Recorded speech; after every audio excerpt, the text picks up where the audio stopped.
We have treated patients from 15 to 105. Patients over age 40 have certain needs.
Should I be getting it too? What's up with that dude? Flexing and collecting like, yeah, I'll do, whatever you want to do. Baby, give me nothing like blue. It's Mexico, white, yeah.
In honor of Women's History Month, we've been talking with female leaders in sports, politics, business, and entertainment. And this morning, we are focusing on...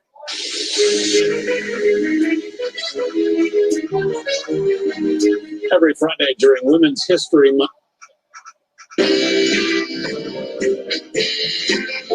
All month long, we've been celebrating Women's History Month by talking with female leaders in sports, politics, business, and entertainment. And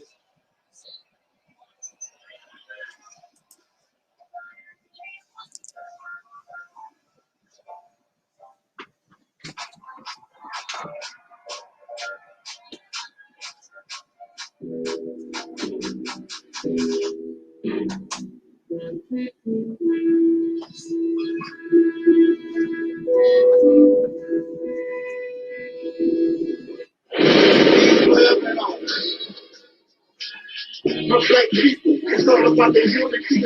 They can do whatever, ain't nobody. We are in a state of emergency. Graduates. Wrote a song about it? Like to hear it? Here it goes.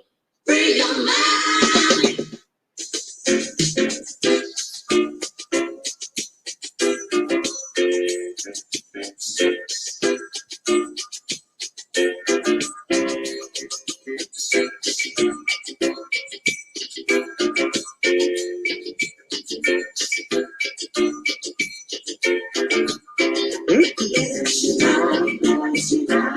But joining this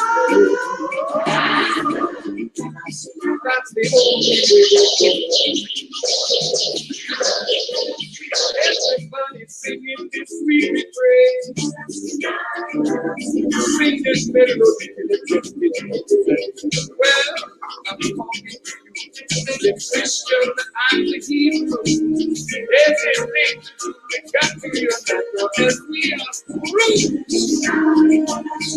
Everybody singing this sweet refrain. Sing this melody. Get in your brain. Everybody singing this melody.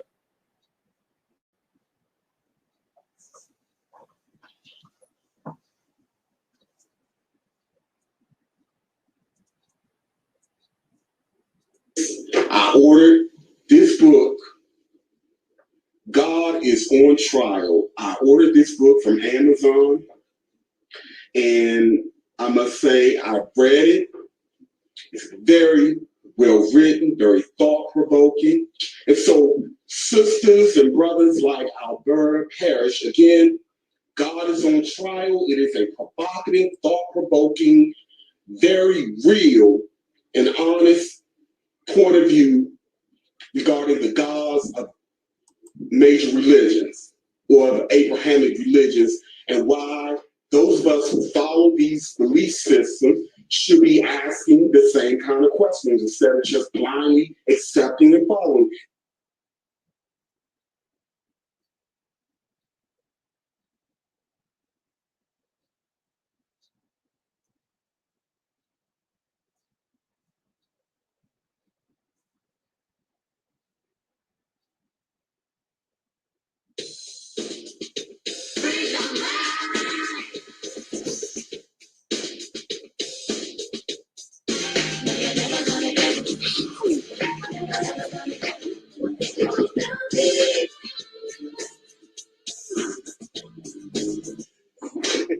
About Sherry frowning like that with her because Ain't you cute?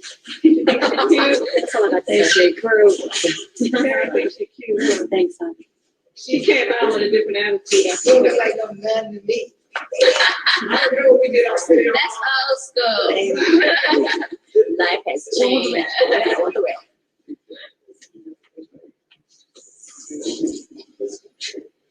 Wait, what was that? Mr. T did in Rocky. What was that? Rocky 3. Was it Rocky 3? You love my birds. Involved. Resorts Casino. The brothers in the house. That's Prince. There we go. I don't have a lot to say. Come and see Terry. That's Terry, Cindy, and Ron. I trust that feeling. Does anybody have any questions of me before I get out of here? Let's see what you guys are saying. What's up, Soul Sister Rona? Hey, Taalik. I'm the brother that did my Mike Jackson in Tunica, Mississippi. Hey, now. Hello to Terry. Respect. Bless up. Bless up. Bless up. Come and see Terry.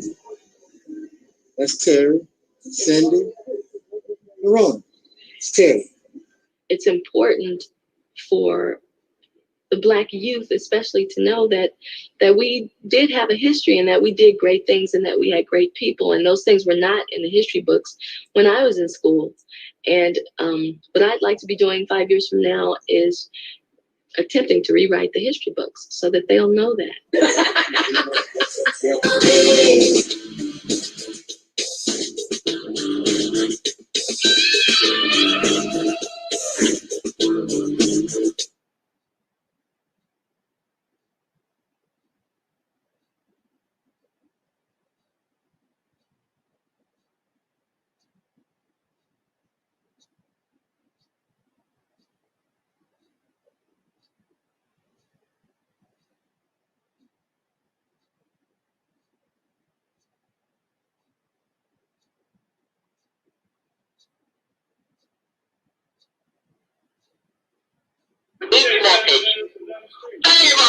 you know I had to call you and thank you personally again.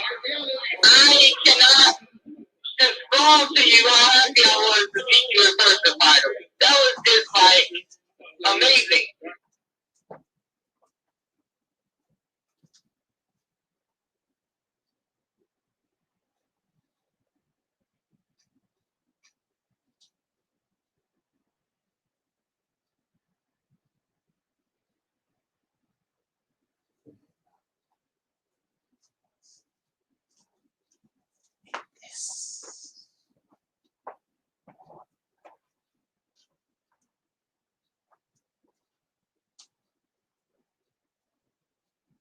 Okay, thank you for donating to my uncle Taalik. I appreciate it, and I know that my family appreciate it because he's been in our lives for years now. So yeah, and I just want to say thank you because yeah, okay, yeah, we love you guys. Bye. Bye. Peace forever and always. Peace forever and always. Peace forever and always.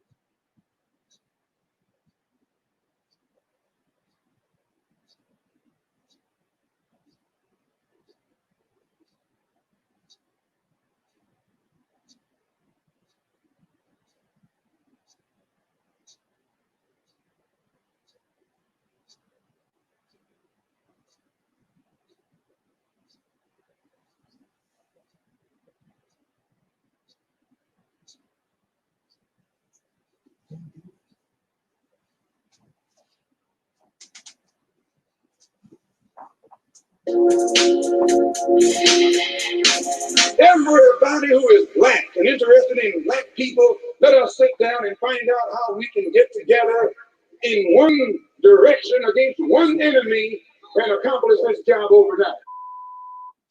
When soul singer and black activist Sam Cooke wrote the lyrics to his song, "A Change Is Gonna Come," it was very direct and to the point. With some changes to it, the song was still digestible. In the year 2019, black folks continue to go through the change rather than direct the change. A community activist named Taalik Ibn'rad has made an appeal similar to what Sam Cooke was asking for. A change. It's said that the meek shall inherit the earth. We ask when. When will the landlords give the meek a free lease? Mr. Ibn'rad is humbly asking for the state of Mississippi. President Trump has already had sit-downs with the wrong representatives of the black community. How about a real discussion with a true grassroots African American? Join and organize Operation Exodus Mississippi today, or become a supporter.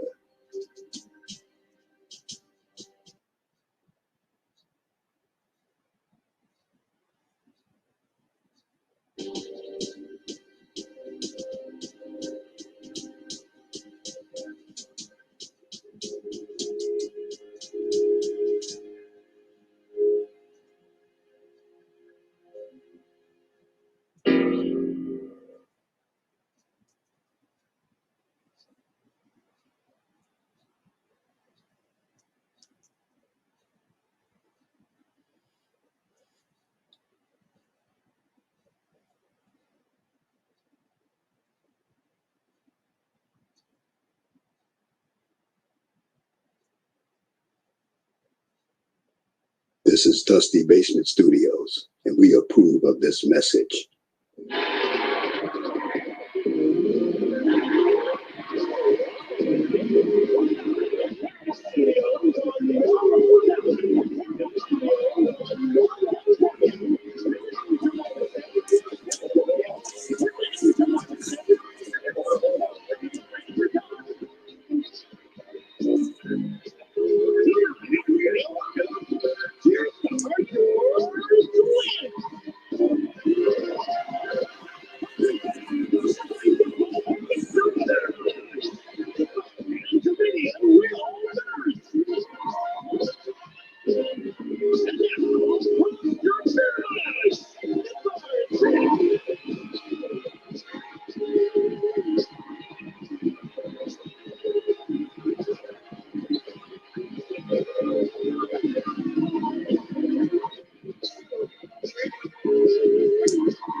we want to make sure that we're not just working to be first, but we're working to be right. A lot of times there are situations when things are just happening so fast. It's always important to be fast, but we always want to be right.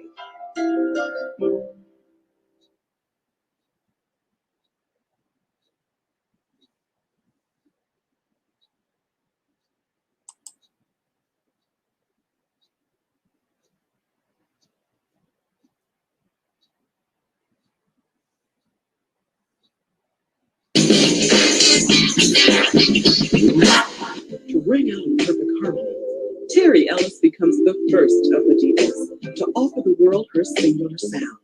And she does just that on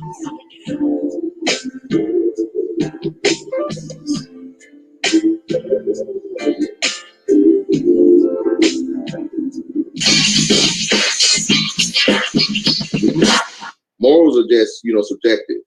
But when you have laws and things on paper that say, if you do this, we're going to punish you by incarcerating you, and you break them and you're dumb enough to get caught, then you're just dumb. All right. Shout out to Reality Tip on the bill. Just from us, I got to get him on here, man. You talk about somebody polarizing. Whoa. that brother is, I'll leave that alone. Shout out to the brother, though, Jeff. And that is Brother Taalik from the Reality Temples on Earth channel. And if you get a chance to subscribe, please do subscribe to his channel. He's a good brother. He's doing good work, and he wants to do good constructive things. He has good information to provide. So please do check out his channel if you get a chance.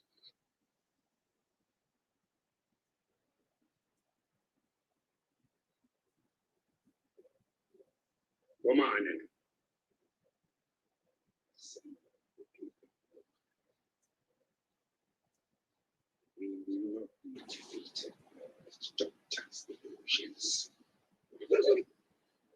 First, I want to say that I want to thank AdMinister for being there for me, administering to me over YouTube and in person, over the phone. The brother believed in me to make these videos. He gave me the opportunity. I want to say that if I would have had a brother like this in my life 10, 15 years ago, I probably wouldn't have took the path that I took. But that was my experience. This brother's a good role model for us. You all see how long I've been on YouTube. No one has been more resilient, pushing more harder on YouTube than I have. I must add, Brother Angel Snubbing Up 7. Brother Taalik Ibn'rad. Many of you all have not heard of him, and it's a reason for that you haven't heard of brothers like that who's coming with a profound message. Every day this brother does like an hour dissertation on YouTube. But no one's hearing him. His message is not getting out. Powerful message. More powerful than most messages that are out there. Very real, very radical, very sincere, very diligent, very consistent, and very little hypocrisy in what he speaks. At least he's true and sincere about what he's talking about. He's not doing it for money, selling no projects, selling no products, trying to do lectures. He's actually coming on there, offering some critical thought and critical analysis every day consistently, but most people have not heard of him. Not because he's lazy. I see him. He got thousands of YouTube pages. I see him constantly putting out videos, but you haven't heard of him. That's by design. That's by design of white supremacy. Ministry by the name of the Reality Temple on Earth. And I had the pleasure of speaking with him for several hours today. And I think it's only fair that I do a reaction video to the conversation. And the conversation was on various topics, which was basically centered around African quote unquote consciousness and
In the name of my ancestors,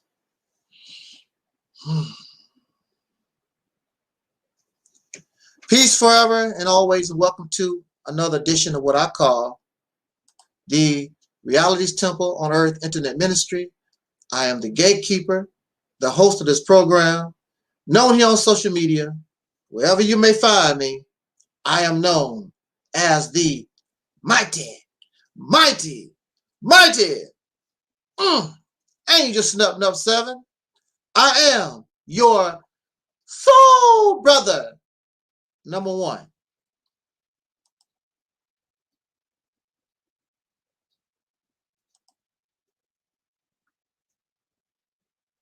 I want to welcome you to this special edition of this program, whereas many of you and some of you will be watching this broadcast at a later time, and that is because so many are celebrating what we call Mother's Day. And that is wonderful. On this platform, Mother's Day is every day. On this platform, we hold in high regard the Black woman. We hold in high regard soul sisters. We understand that our relationship is not perfect. But when you love somebody, then we try to work it out. There was a song by Public Enemy, Brothers Gotta Work It Out. Why you gonna work it out? I'm gonna try to work it out because I love you. I'm gonna try to work it out. To my knowledge, there's no song where the brothers is telling the sisters, we gonna work it out. Especially in 2021, where we have on social media, where people are actually making thousands and thousands of dollars putting the sisters down. And many of these actually have the nerve to celebrate Mother's Day, and they hate mother. They don't understand that if you hate any woman, regardless to her race, you hate mother. Wait a minute, hold up now. Ain't no white woman my mama. Ain't no Chinese woman my mama. That is true. But she's female. She represents womanhood. She represents birth. She represents life. And you hate her because of your relationship and your interaction with a man. Because it is the man that created your oppression. It was not her.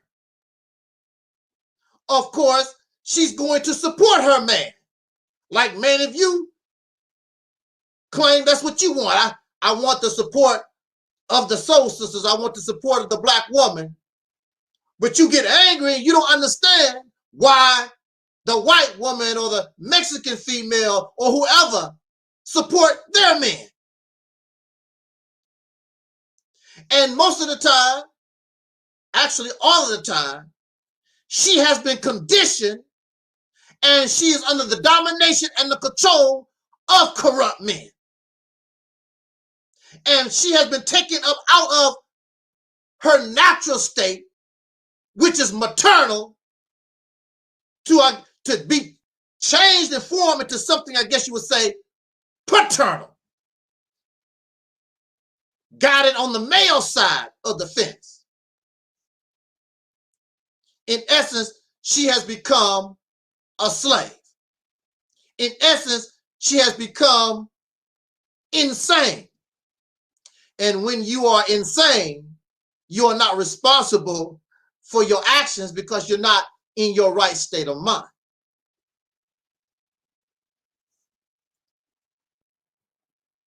The maternal instinct is so strong in the human being, and even you will see in nature. I think it was a cheetah. And this cheetah had hunted down a baby antelope. But her maternal instinct was so strong, when she should be eating that baby antelope, she was actually trying to nurse the baby antelope. I've seen where cats nurse dogs, and they are enemies. I don't know why, but they are, I guess they're natural enemies, cats and dogs. You will look on YouTube and you will find, or just in social media, stories of dogs nursing kittens.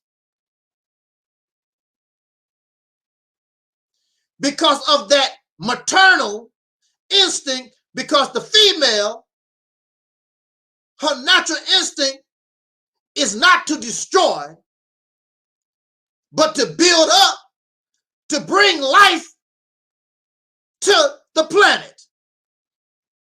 That's what you will see in the female. Of course, this is rare. This is rare, but it happens because of the maternal instinct of the woman, the eternal instinct of the female to bring life, not death. I remember my dog, Angel Snup Nup. I named my channel after my dog. My dog name was Angel. Snup Nup was a name I created that means dog. And I added number 7, which is my favorite number. So you get Angel, the dog, 7. Angel Snup Nup 7. When my dog had her first litter of puppies, she only had 2 puppies.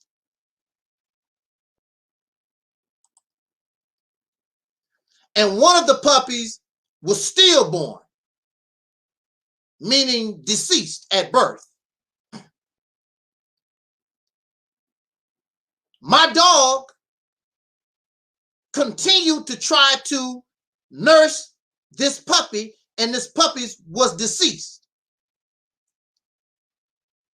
She treated that puppy the same way she was treating the puppy that survived, the puppy that was alive. You see women, and they have autistic children. You see women, and their children are born deformed. They have some type of deformity or sickness. And they would tell you, that's my baby.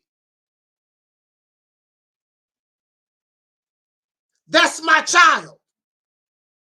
And your mother will love you whether you become president of the United States,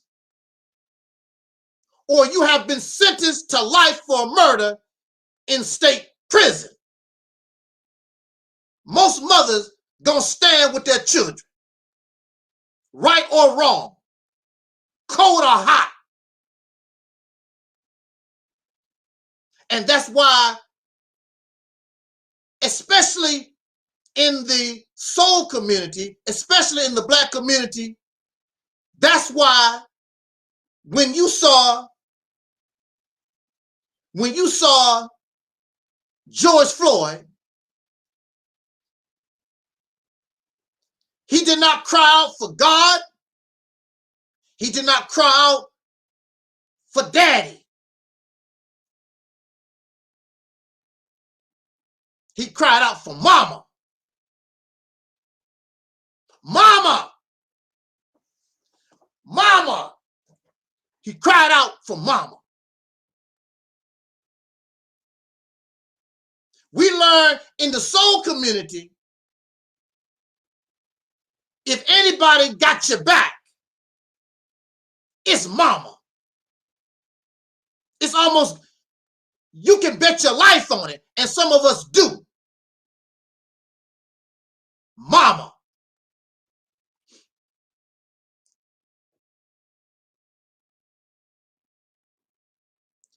I want to say that I'm very angry this afternoon. And if you are a male and you can't handle the heat, I would suggest that you get out the kitchen now. Because I have nothing good to say about father. I have nothing good to say about daddy. I have nothing good to say about your baby daddy. I have nothing good to say. So if you can't handle the heat, I suggest that you get out the kitchen now, because the stove is getting ready to turn on. I'll give you some time. Watch the numbers. Go ahead. Take your silly coward ass, roll out. Because I don't baby 5 men. I don't hold your little hand. I don't give a damn because you cry. I don't care because you emotional and get upset. So what? Roll out. This is not the place to be.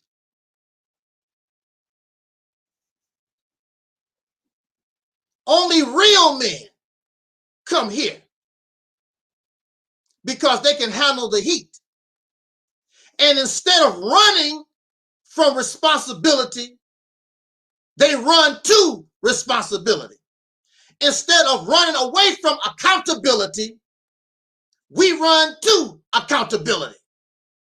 Bring it. I'm going to accept it. I'm going to take the heat. What was it that Malcolm said? It is the heat. It is the pressure that makes diamonds. That's what makes diamonds. A diamond is a chunk of coal that has been pressurized by, of course, by the pressure and heat. And then it becomes one of the hardest, most valuable substances on the planet. People die, they kill, and do whatever's necessary to get a diamond. What was that the lady, Marilyn Monroe, the white lady, she sung a song, her and another lady, it was Marilyn Monroe, I think her name was Jane Russell. I'm old school. I come from the old movies. They said, diamonds is a girl's best friend. Diamond is a girl's best friend.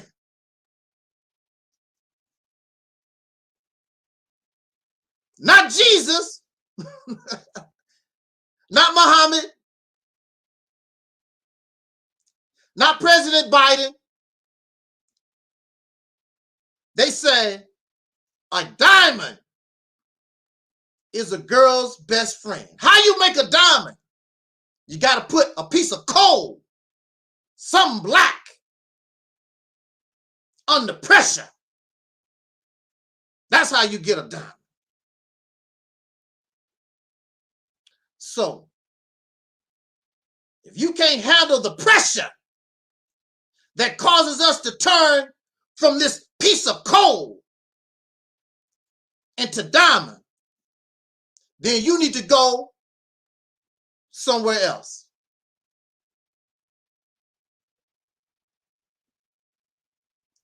Pressure makes men. Some of you have been to the military. And you go through basic training. Basic training is not for the weak. You got to be strong. You got to be able to continue to hold your head up high. You got somebody screaming at you, talking about, I'm your mama. It's a man telling you, I want you to do 30 push-ups. And he gonna tell you, I'm your mama. Wow. You got to hear this. And he degrades you. That's all you can do? Chump, come on. Then they take you outside and you go through all these exercises. Jump, run, dodge, duck. A soldier can't be a sissy. They got to make you hard because you got to go to war. You got to be ready to die. You got to be ready to take life. You got to be ready to destroy. You got to be hard.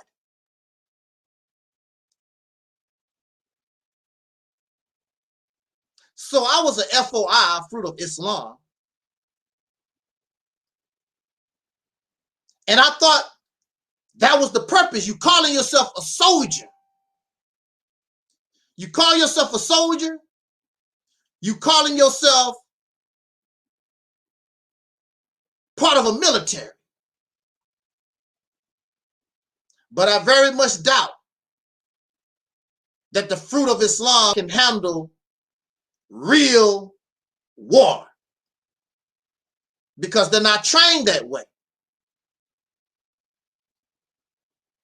They're trained to look pretty.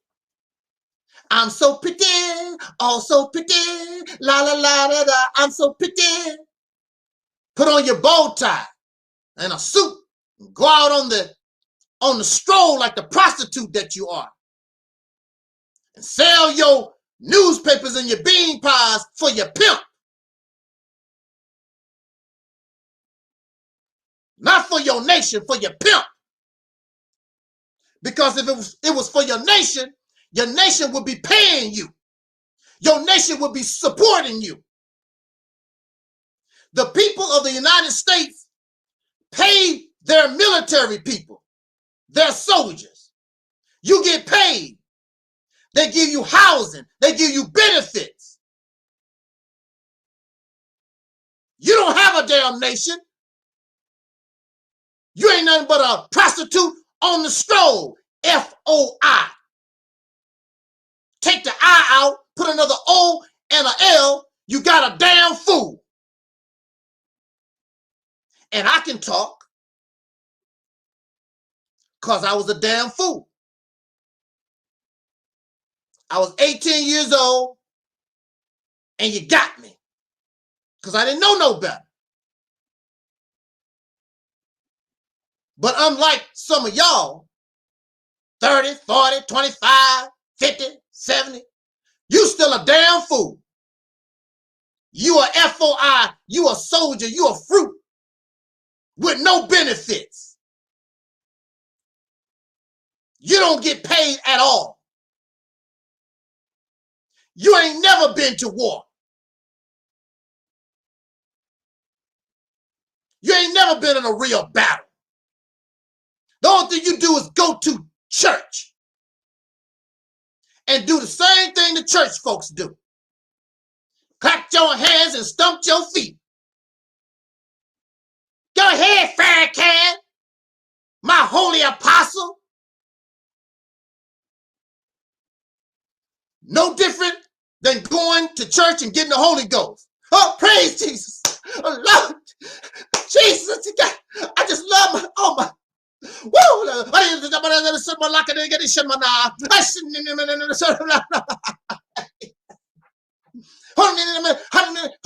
And you do they do the same thing in the mosque. They get the Arabic Holy Ghost.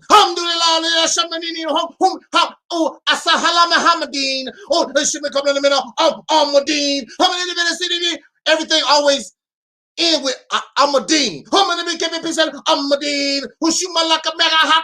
Ahmadine. Woo! Y'all been drinking too much camel juice. And y'all sisters follow these crazy ass men. Oh, Shamamane, Hamadine. Because you never had a real man as an example for you. You never had a real man as a warrior who would really stand and fight for you.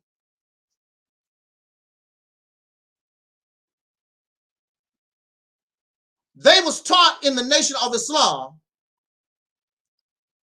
protect and defend the black woman. But when their leader was caught in the cookie jar, exploiting the sisters,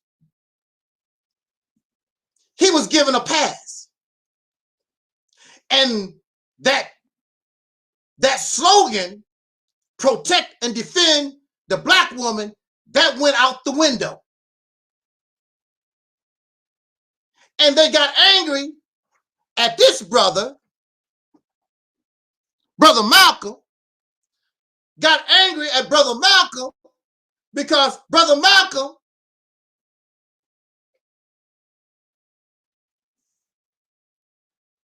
stayed on course. Protect the black woman. Defend the black woman.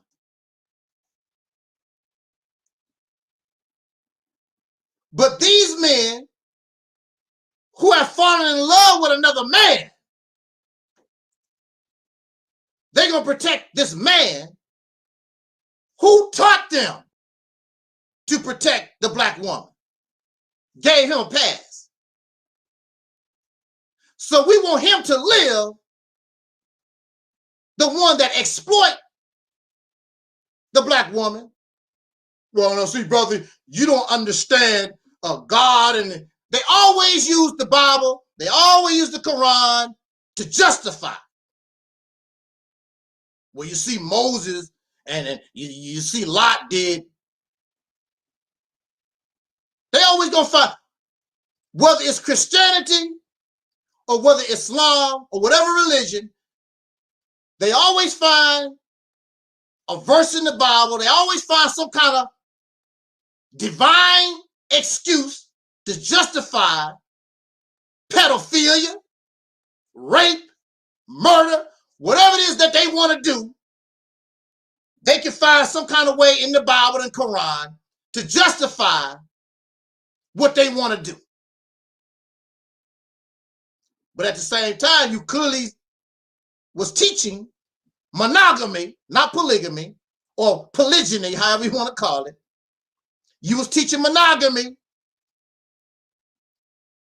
but you was exploiting your female followers like a lot of preachers do, what men do. Like men do in business. I'm a big shot record producer. Got a lot of money, got a lot of clout. Can I see you, Terry Ellis? Yeah, come step into my office, Terry. Yeah, have a seat right there. En Vogue haven't had a hit record in a long time. Now, I'm willing to spend some money and get some good producers and everything. But I need you, Terry, to do something for me. And if you're an actress, they have the casting couch. And if our sister Terry, if she don't see value in herself, and in her eyes, she want more celebrity, more glory, then she will submit to my suggestion. Is there a particular hotel you would like to go to? Exploitation. You want to be the CEO of my corporation? Well, I need you to cooperate. And this is something mothers have been dealing with for centuries. Corrupt men. That's why you have the feminist movement. Because you have a certain amount of a group of women, regardless of their race, they sick and tired of being exploited by men. And even in 2021, there's still a glass ceiling. Women still don't get paid and treated like men doing the same job. En Vogue would tell you, I saw an interview, and they would tell you, in the music industry, women do not get the money, they do not get treated like men do. In 2021.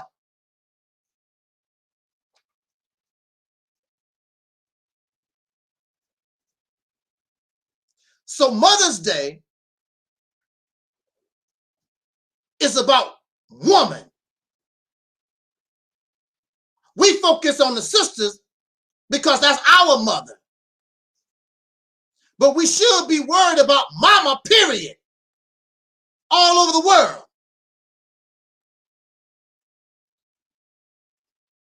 You may not know this, but this is the reason why we suffer. This is why humanity suffers, because she is being mistreated. Because she is not in the place where she needs to be. Because she is a life giver. Because she is the one that nurtures and develops life. Now, we were just talking about the maternal instinct in the female. Have you ever seen males exhibit this type of behavior? No, you have not. It's very rare. Males want to show other males, I'm the shizit. So their mentality is destruction. Because I got to show you I'm the head Negro in charge. Do you know why Operation Exodus Mississippi, the Mississippi campaign? Do you know why Angel snubbed himself? Do you understand why I catch so much heat? It is because of the male corrupt disease mindset. I wanted these other males got to show me they the baddest on the block. That's what it's all about.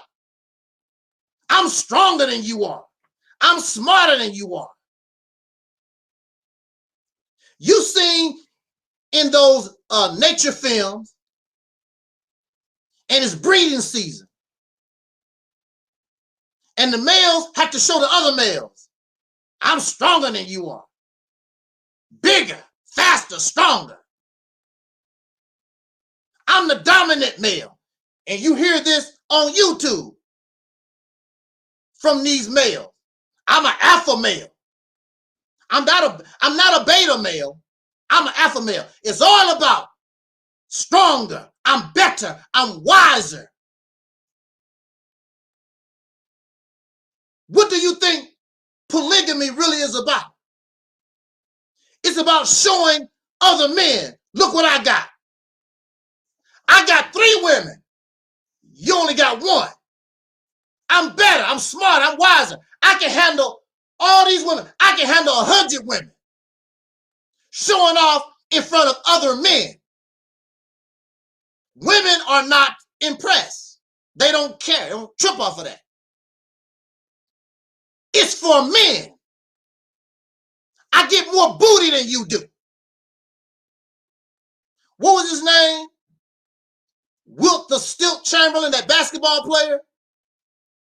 He running around bragging. I done had over 100, 200 women, 1,000 women, whatever it was. That's to show off in front of other men. Make you feel bad because, well, I never had 100 women. I settled down with Terry, and I only need 1, and we've been married for 30 years, and I'm happy. But all around the world, there's a sick mentality mindset within manhood. I got to show these other men I'm better. I got 100 wives, 200, 1,000. What they call them, concubines. What's that? They used to try to shame people, shame other men. I heard it many times. You ain't had no booty since booty had you. To try to shame you because you're not a hoe. I heard it I don't know how many times. They encourage our boys to be hoes, but make mockery and degrade women when they exhibit the same kind of behavior. It's all right for men. And then when the hoe, this male hoe, ready to settle down, you got to be a virgin for him. You got to be clean for him. Sister Karen, Wednesday, late night with Soul Sister Karen, she brought it up that y'all love them hoes. You got to love the hoes. Because if it wasn't for the hoes, how you gonna show off in front of these other men how much booty you got? These women that's out here willing to give their body to somebody for basically nothing, or maybe some of these women are in bad relationships, they've been abused or whatever the reason why. You got to have a hoe. Give her body away so she can have attention?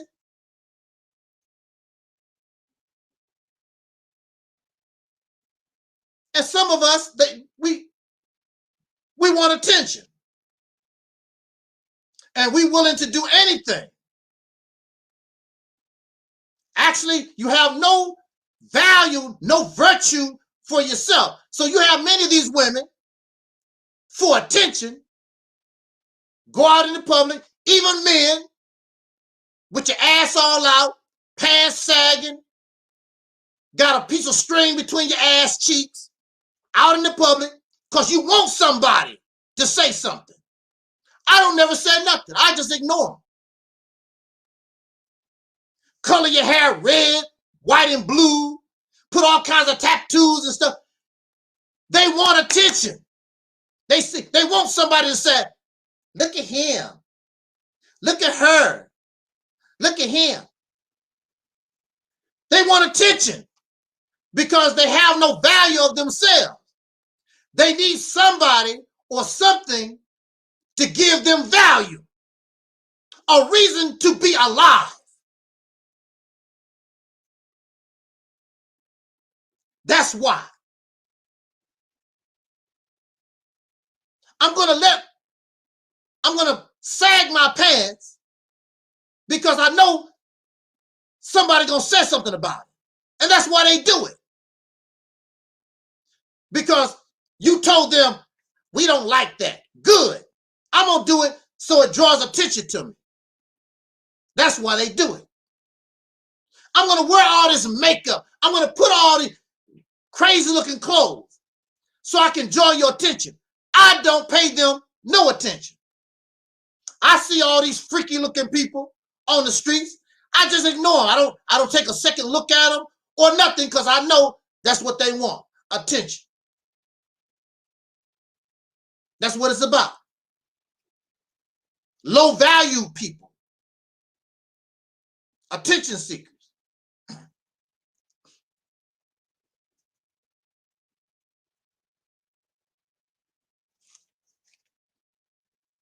It is the male, it is the men, regardless of race, it is the male that have put humanity in the condition that we find ourselves. If you say or complain that there's something wrong with the world, then you got to blame men because men are in charge. It's not women, it's men. And the history verifies. And whenever you do see women in charge of anything, they are just a manager of the store that the men created. They're nothing but a female version of a man. So even if Hillary Clinton had become president, she would do the same thing that the males do. All those Congress women that's in the Senate and the House of Representatives or whatever or in business, they all have the same mind of a male. And some of them will even tell you, I'm a bad bitch. That's what the corrupt male called them. And now the victim of abuse is repeating what the abuser, the label that the abuser put on her. I'm a bad bitch. I'm a bad hoe. I'm a nigger. We use that word nigger like it ain't nothing.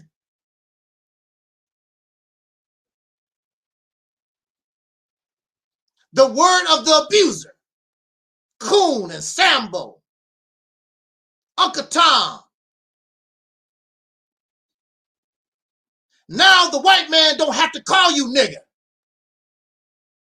You do it on your own. And you happy to do it. A man don't have to call you a hoe and bitch. You do it on your own. Victims of abuse. You've been abused so long, now you have become what the abuser called you. A nigger, a hoe, and a bitch. So those who embrace religion, it says in your scriptures, as a man think, so is he. You think you're a nigger and you act like a nigger. Why you think we can't get anywhere? Because you're a nigger. And where was the nigger? On a slave plantation. So why aren't you liberated?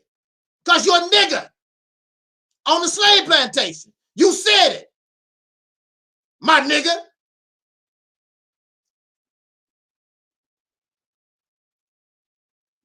What's up, dog? Even the people that teach the black man is God, they'll call you a nigger.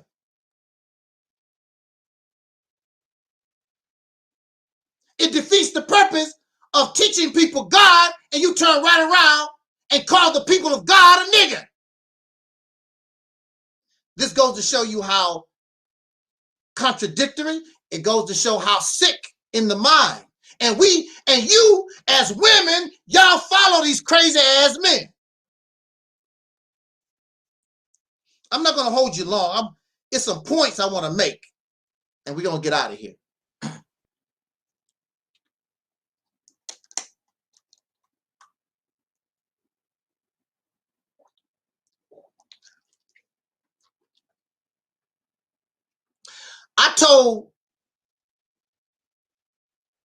I have been telling the black woman, I've been telling the sisters for a long time, you need to stop following your brothers, your fathers, your uncles, your whatever. You need to stop following these men. You need to get with your sisters, and you as women need to support one another and bounce off your natural maternal instinct and try to get out of the grip of the mindset and the mentality of men so that you can change your condition once and for all. These men are not going to lead you to the promised land. How long has it been since the end of slavery? And who is in the forefront, guiding and leading? Don't tell that lie. Stop it. The black community is matriarchal. You're a matriarchal lie. When we talk about leadership, the first face, the first thought that's going to come in your mind is men. Always Dr. King. Always Malcolm. Always Elijah. Always Farrakhan. Always Jesse. Where the women at that lead the black community? Because that's a damn lie. Well, we got a lot of single mothers. The single mothers ain't leading a damn thing. Except in a race, who's going to have the next baby? By some pathetic, pitiful ass man. And I'm telling you, sister, all of us are pathetic losers. I told you, if you can't handle the heat, get out the kitchen. If you're a man, get out the kitchen. I'm telling you, black woman, I'm telling you, sisters, all. Where my daddy, I don't give it all. A-L-L. Let me put that in the chat room. Because I want you to understand something here. Put that in the chat room. Let me put it on the board. I said all. Well, my brother and I said all. Yeah, but my grandfather, I said all. No exceptions. You did not hear me exclude myself. All the brothers are corrupt. All the brothers are not men. The only thing they can be is baby daddy, sperm donor. That's all they are. You don't have a man. You never had one. And the reason why we are not men in 2021, because we don't have an example. We never been men. All.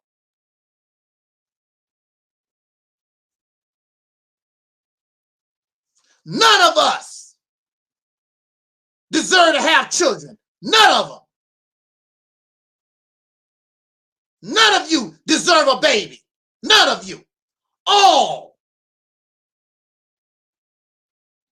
You do not deserve and have not earned the right to reproduce. None of you. Yeah, but my daddy, your daddy shouldn't have been allowed to reproduce. But my granddaddy, all. I said all. They're slaves on a plantation.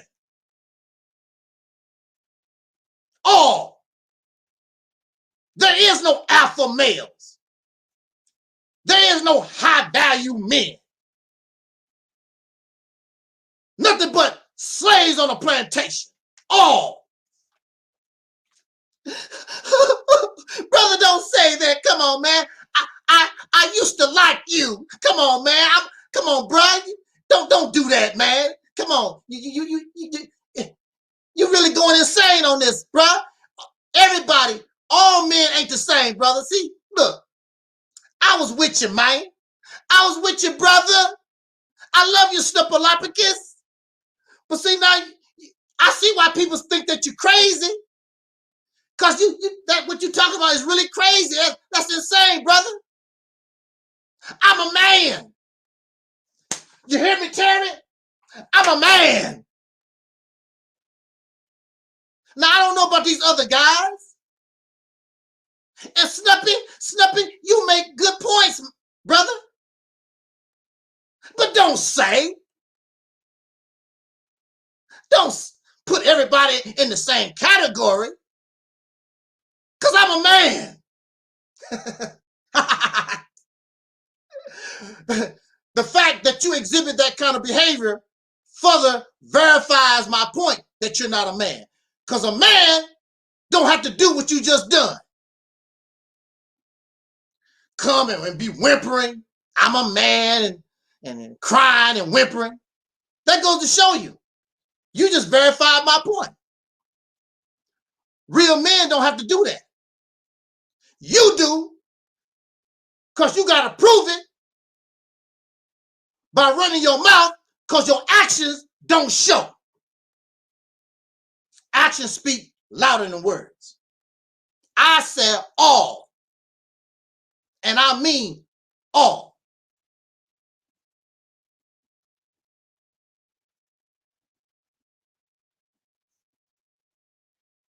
Well, how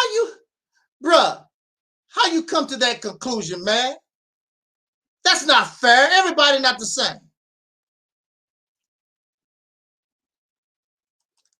I said all. Maybe that's not big enough for you. Let me see if I can get it bigger for you. That word, because apparently you don't get it.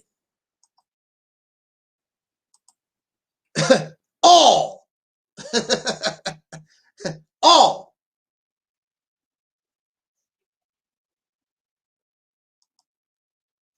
Well, how do you come to that conclusion, brother? That's not fair.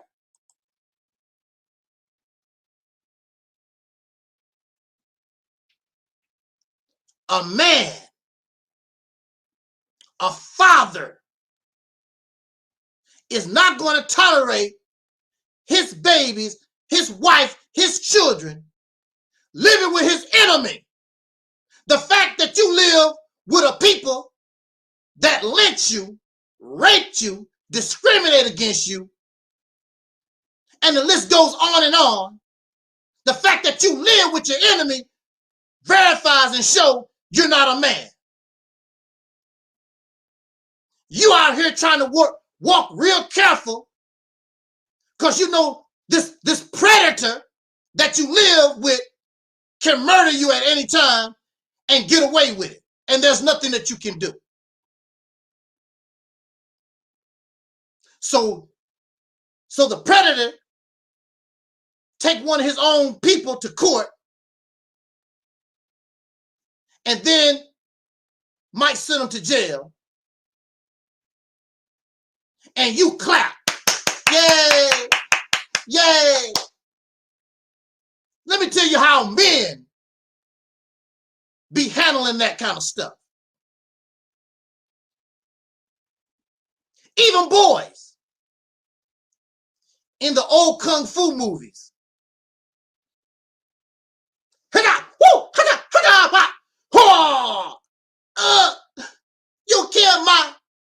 You killed my father.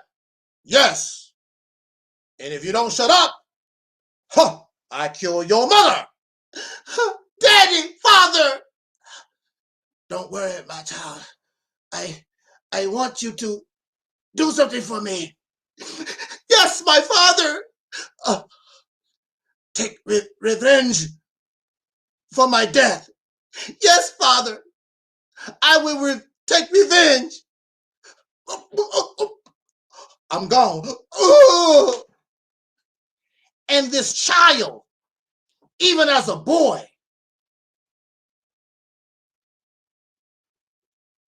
the only thing on his mind as a child, I'm going to take revenge for what they've done to my father. Take revenge what they've done to my family. As a child, a baby. They don't want to hear excuses. Don't do that. That's wrong. Let's love everybody. I'm going to take revenge even if I die. And so in the Kung Fu movies, you see this little child, a baby, grow up. And they practice their Kung Fu and get really good for the sole purpose of revenge. You don't hear that in the black community. You don't hear nothing about revenge in the soul community. Never. They kill us over and over again. They do us dirty over and over again, and nobody takes revenge. At no time. Never.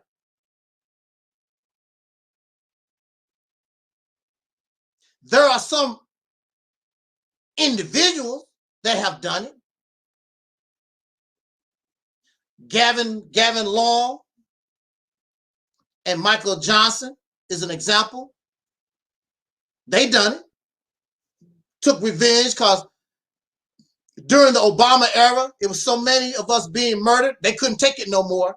And they took it upon themselves to take revenge upon those who were committing these crimes against us. But the average so-called father, the only thing he want to do is get drunk and make more babies and pretend to be a man.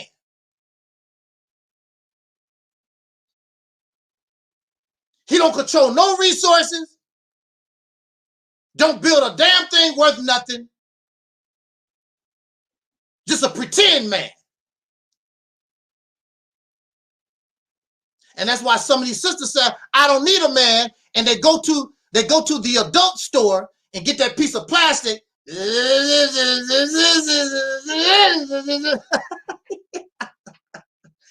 don't need a man.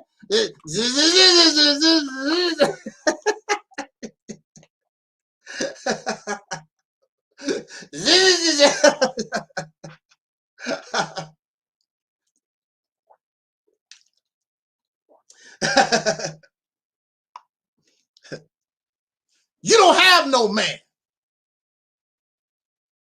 A man provides food, clothing, and shelter. A man provides protection for his babies. And none of these men qualify. So they don't deserve no babies. And the women, your standards that qualify somebody to get between your legs is low. Some of you, the only thing you need to do is be cute and have a little money in your pocket, and there you go, you spread your legs and whatever. Don't take much to qualify for you. You don't wait because your booty hot. You want the ding-a-ling as much as he wants to get between your legs. And you wonder why you're a slave. You're not operating as a free person. You don't have no value for yourself. Your criteria is low. I saw an article with my sister Terry. I don't know how old she was, but in this article, they asked Terry, what do you look for in a man? Well, of course, certain physical features. Don't want to be really ugly or whatever to the eye or whatever. But her criteria was low. I want somebody nice. I want to have fun. What? You just want somebody nice, Terry? Somebody so you can have fun? That's something that you should expect from a little girl to say. I just want somebody nice. I just want somebody to have fun. That's what you expect from little girls. But you got a grown woman, and that's the best. That's the only thing you got to do to qualify. So she can open up her legs because I'm having fun and you cute. And you might have a little money. That's all. I want a man that can control resources. I want a man that demands respect all over the earth. I'm not going to give you no booty till you put me in a place where we control everything. Our school system, our banks, our airports. I'm not giving you no booty. I'm not doing a damn thing for you until you qualify. I'm not giving you nothing. And that's why I say all. Because your daddy don't control no resources. The reason why you can drink some water is because the white man put it in a bottle. He's the one that laid down the pipes and bring the water to your house. Electricity, Facebook, grocery stores. Take the white man out the equation and your ass gonna starve, but you get plenty of ding-a-ling, or you get plenty of that.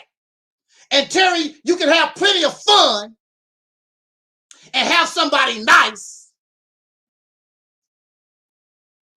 because we all living in a crib. Back in the day, in the 1970s, 80s or whatever, remember, we used to call a house Man, I'm going to the crib. Meant you going to the house. You're going home. And where do you find babies? What is the home of babies and children and toddlers? Crib. And that's how we act. And that's how we're treated like, because you're not a man. You got to ask another man when you can go, when you can leave, like you're in prison. You can't do nothing on your own. Tell you who you can and cannot be friends with. Colonel Gaddafi told Louis Farrakhan, I'll give you $1 billion.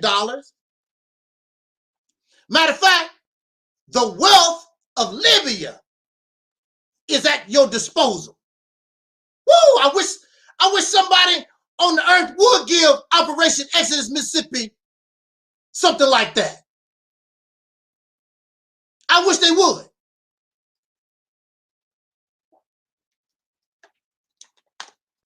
So Farrakhan, the man of God, backed up by Allah, he had to go to another man and say, hey, Colonel Gaddafi want to give me all this money. And the United States government said, if you take that money from somebody we consider an enemy of the state, we're going to charge you with treason. And Farrakhan, the big man who's backed up by God, had to tell Colonel Gaddafi, that's all right.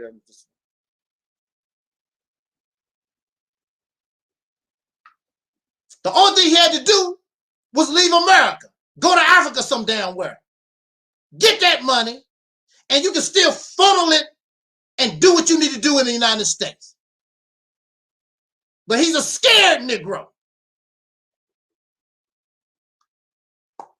That's why I said all. Let me put that in bigger letters again. That's why I said all. All of them. And I want to tell you, sisters, something else too, real quick. I'm giving y'all sisters some advice. You can take it or leave it. Do not trust no man. Do not do it. Especially in these relationships. Oh, but I love him. The hell with love. You better watch out for what is in your best interest. I will say that again. You better look out for your best interest. I don't care what kind of show this man, I don't care. Now, if you get a good man or good brother, cool. All right. But you better be looking out for yourself.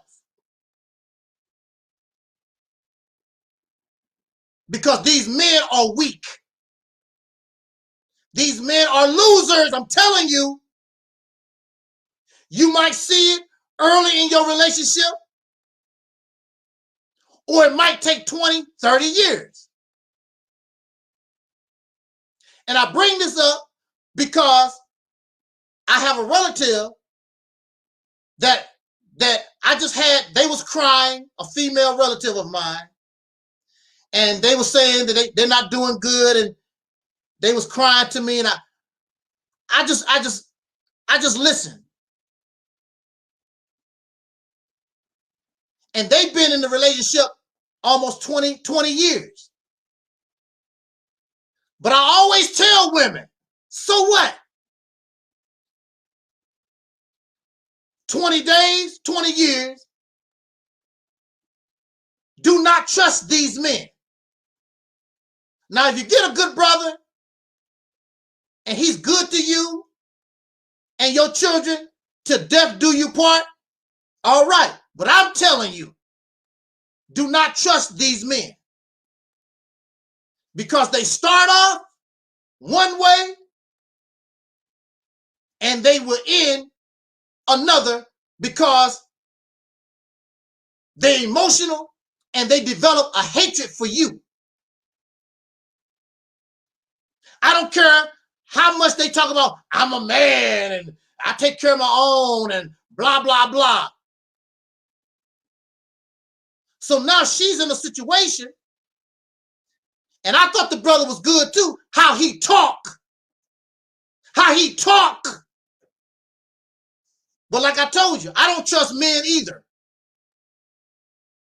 Actions speak louder than words. So now he has children and decided he don't want to be in the home no more. And of course, like usual, the burden of the children falls on the mother. And he get to leave and act like he has no responsibility. He's free. But he made these children. He's free. The sister, see, y'all always gonna end up with your babies, and you really don't mind because of your maternal instinct. You love your children. You carried these babies 9 months in your womb, in your body. You have a connection, and those babies have a connection to you. That's why they're gonna give mama praise faster than daddy. Now look how this man is acting. And his children are watching this because he's mad. He upset with the mother.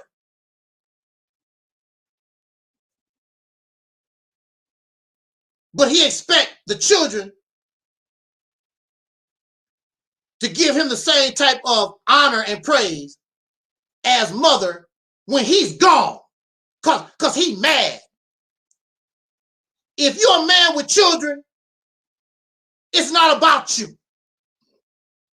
It's about your babies. It's not about how you feel. Your first priority is these children. Okay. So as a man, that's why I said all. You got to be careful of all. Because this man put on a show for years. I'm a man. I wouldn't do this. I wouldn't do that. I take care of my children. I wish somebody would hurt my children. No. They cannot be trusted. You can say anything out your mouth.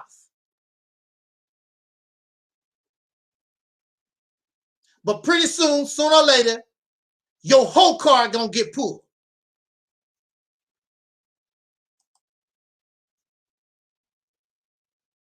So he's free.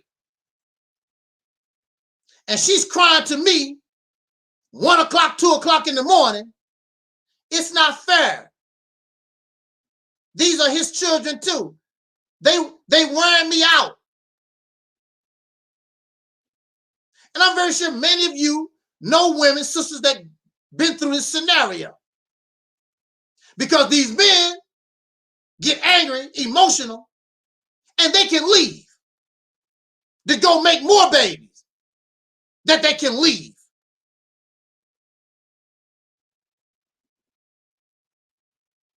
But I mean, you've been in a relationship 20 years. I mean, you're gonna have sex and stuff like that. I mean, that's enough time where you can trust this person. You think, like I told you, until this black man put you in your own country. He grow your own food, make your own clothes and shelter, and provide military protection. Stop having babies with these men. They don't deserve no children. None of them. All.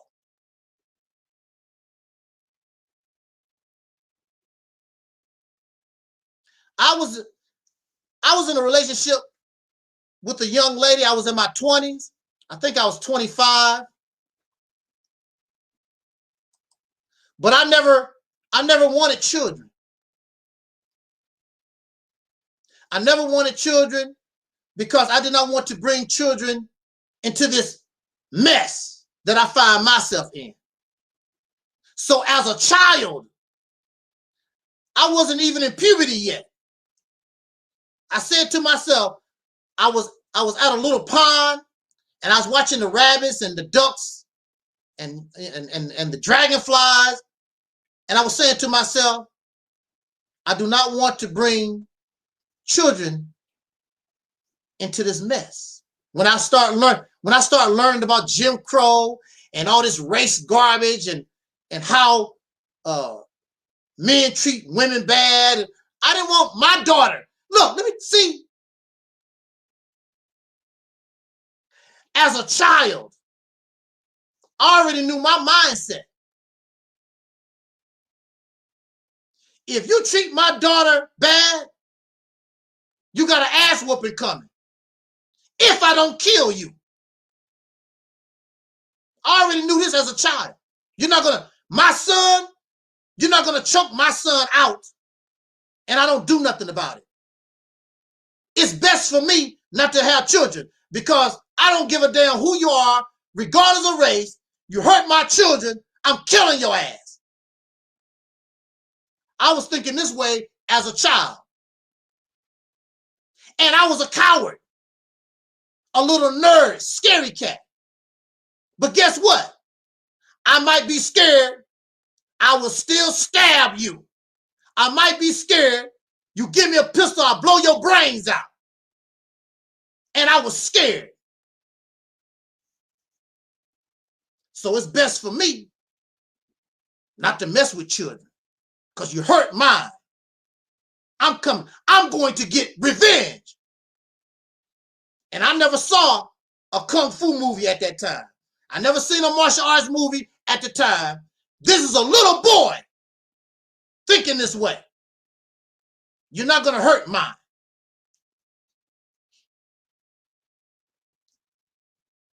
So, there was a young lady I was in a relationship with, and I was scared in the relationship because I really loved this woman, and I was scared because I would probably end up breaking my vow of not having children. Because this was a woman, and even to this day, I think about her. Somebody that we really got along. We really was like soulmates. And my fear was I would end up doing the same thing that these guys do. Abandoning my children because me and her, for some reason, somewhere down the line in the future, I would mess around and abandon my children. So I had to leave her. I had to leave her because of my fear of being in the same situation this man finds himself in. Because look, I don't care how somebody run their mouth. I'm a man. I do this. Saying out your mouth and doing is two different things. And I was afraid if this happens, I'm running my mouth. I know what I want to do, but when it happens, am I going to step up to the plate or am I going to do what all these other men have done? And that scared me. I had to leave her because I didn't want to take the chance of making no babies. And she cried and I cried.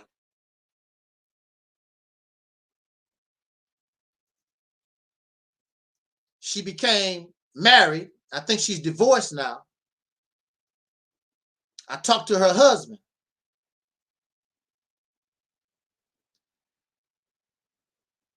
So I think by the time her and her husband divorced or whatever, the children was grown, you know, adults. But I couldn't take the chance because I love my children. I would love my children. But again, running your mouth is one thing. But when a situation actually happened, people always talk about, if that was me, I would do this, I would do that. No, you don't know what the hell you're going to do till you find yourself in that situation.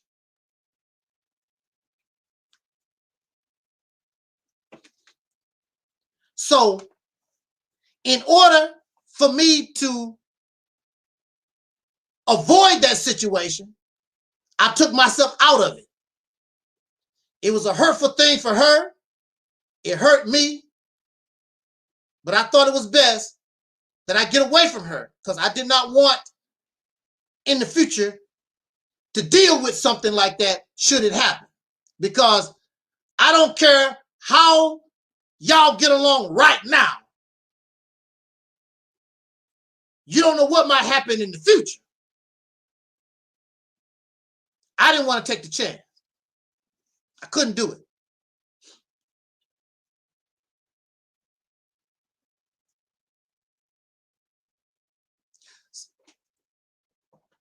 I'm telling you, black woman, and really all women, you need to watch out for yourself.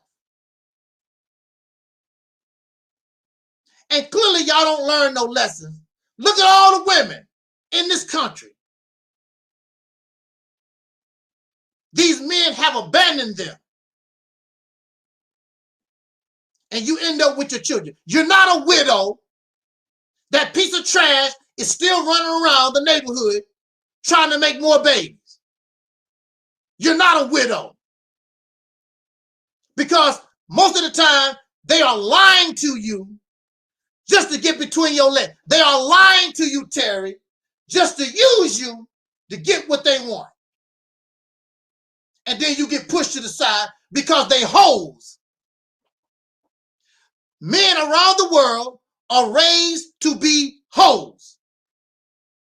The first whore was male.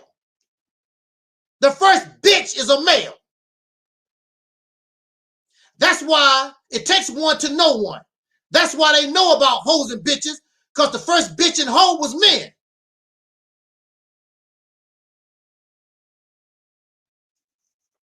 Do not trust a man. You need to look out for yourself. So what if you become, I don't want to be an old maid. I got to get with somebody. I need love.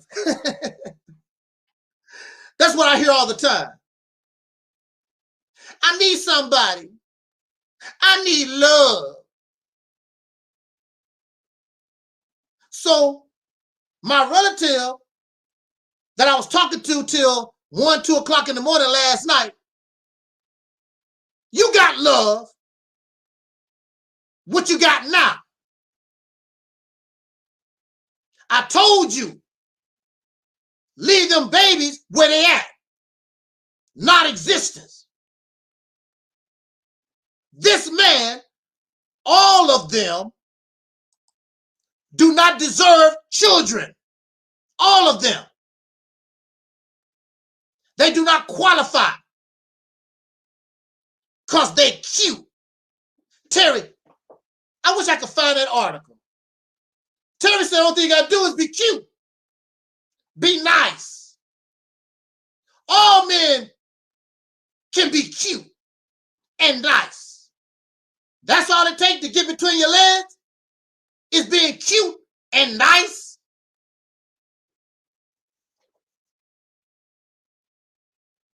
You tell these bums I want my own land. I want pipes that you put down to bring water into my house. I want corn and I want okra. I want milk from cows that we produce. I want to drive my car, and the traffic laws is because I determine how you drive your car.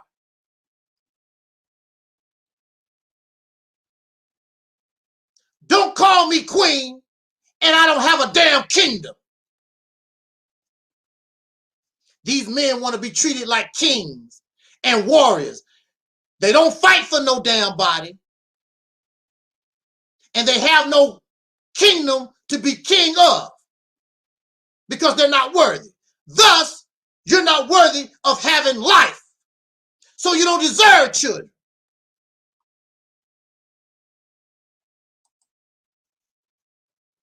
We don't deserve children. We don't qualify.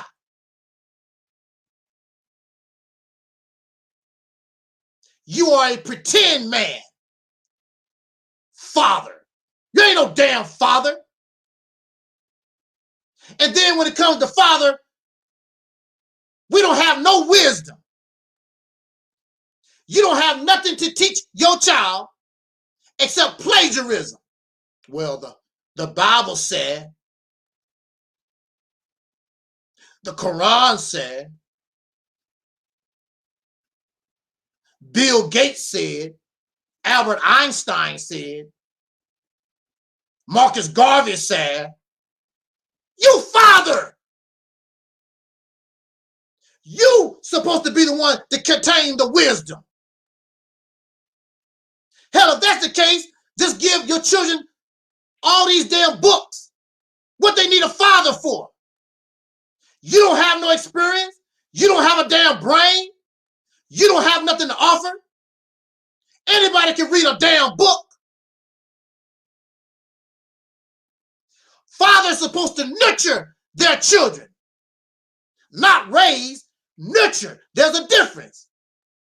You raise corn. You raise pigs. You don't raise a human being. You nurture a human being because a human being has a brain that connects to yours.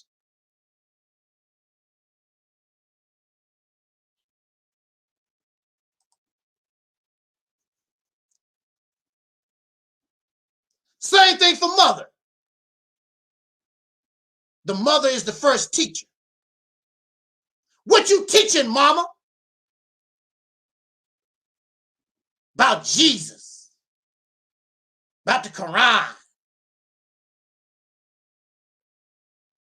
What do you know, mother? You a mother and don't have nothing to give to your children. You got to pull from outside sources. My dog did not pull from outside sources. Everything those puppies needed came from my dog. There was no outside sources. Here you are, supposed to be an adult. You're supposed to be mother and father, and you need outside sources because you haven't learned how to use your damn brain because you have not grown up your damn self. It's children raising children.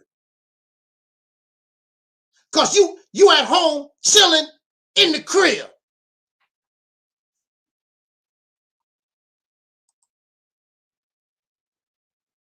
And these folks are actually proud to quote from sources outside of themselves. You mean to tell me you 18 years old, you 20, 30, 40, 50, 60, and you ain't learned a damn thing in life at all that you can pass down to your children? You got to constantly quote and get lessons from some dead-ass people from 2,000 years ago.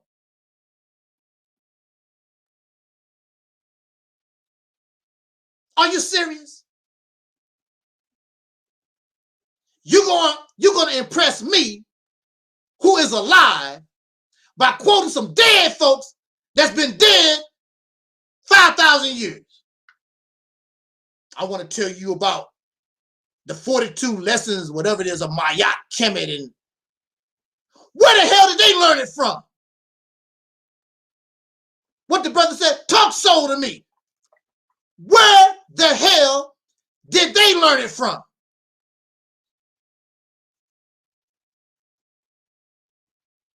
I said all.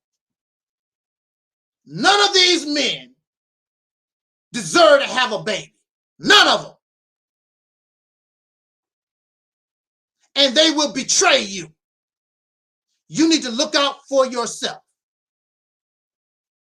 Don't worry about the race or the people going extinct. We ain't going extinct no time soon. We don't need to be, what they said, we don't need to be birthing no babies. It ain't necessary. You ain't doing a damn thing with the babies we got. We have children in foster care and these orphanages.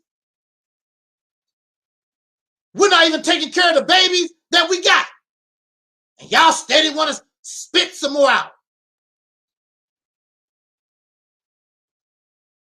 Now the thing about my Terry don't have children. And now she's going to be 58 years old this year. Unless she adopt children, she's not going to be she's not going to be birthing no babies.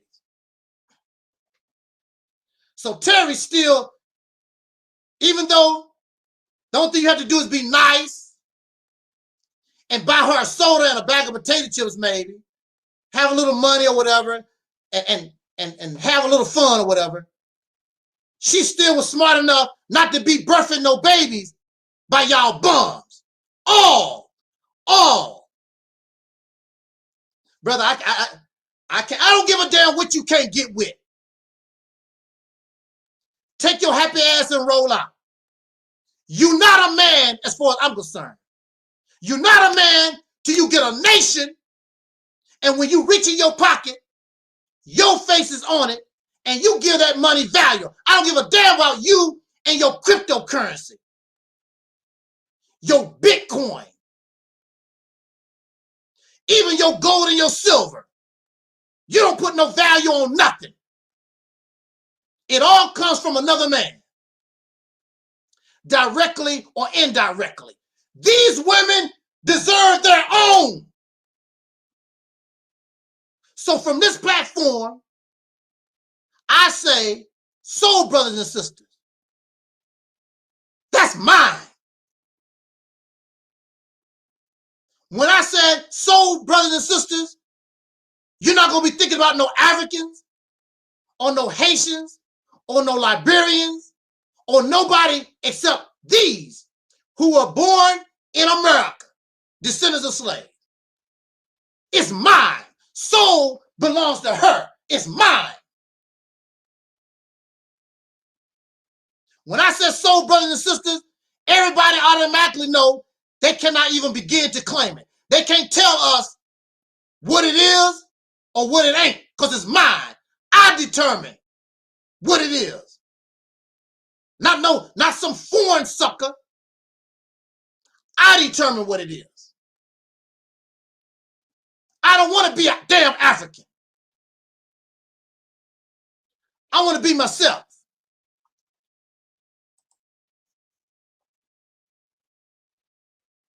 I want my own. I don't want your Arab camel herding religion. If I believe in God, I want my own God, my own prophet. I don't want nothing that comes from Israel. I don't want nothing that comes from Mecca. I want something that comes from Jackson, Mississippi. I want something that comes from St. Louis, Missouri. I want something from New Orleans, Louisiana. I want something from Harlem, New York. That's what I want. I want y'all foreign garbage. If God love you, then God should give us our own. Let me make a couple of more points and we're going to get out of here. And I decided to add these points because I think it will coincide with the whole topic of Happy Mother's Day, the jealousy of men, fake ass fathers, all. Is this to say that everybody is all? No. Look, when you look in a barrel of apples and they all rotten, I said all are rotten. Some is not as rotten as others, but they all rotten. You do not have a man, sister. You don't. Because if you had a man, you wouldn't be living in your enemy, and your son got some peckerwood knee in his neck, and your son calling for his mama. Mama, mama, I can't breathe. I can't breathe. You killing me. You're killing me. If there was men around George Floyd,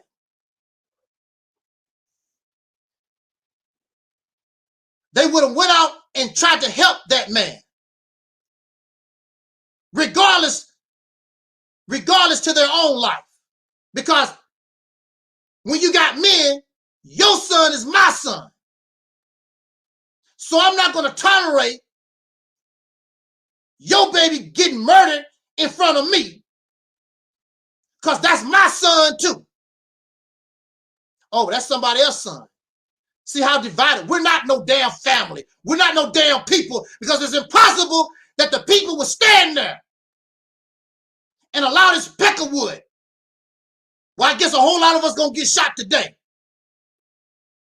But we stand there and we let this man die. But if we was raised by men, that would not be tolerated, because that's my child. Your son, your daughter is my child as much as that child is yours. There's an old African proverb. It takes a village to raise a child. So that means this child belongs to the nation, belongs to the village.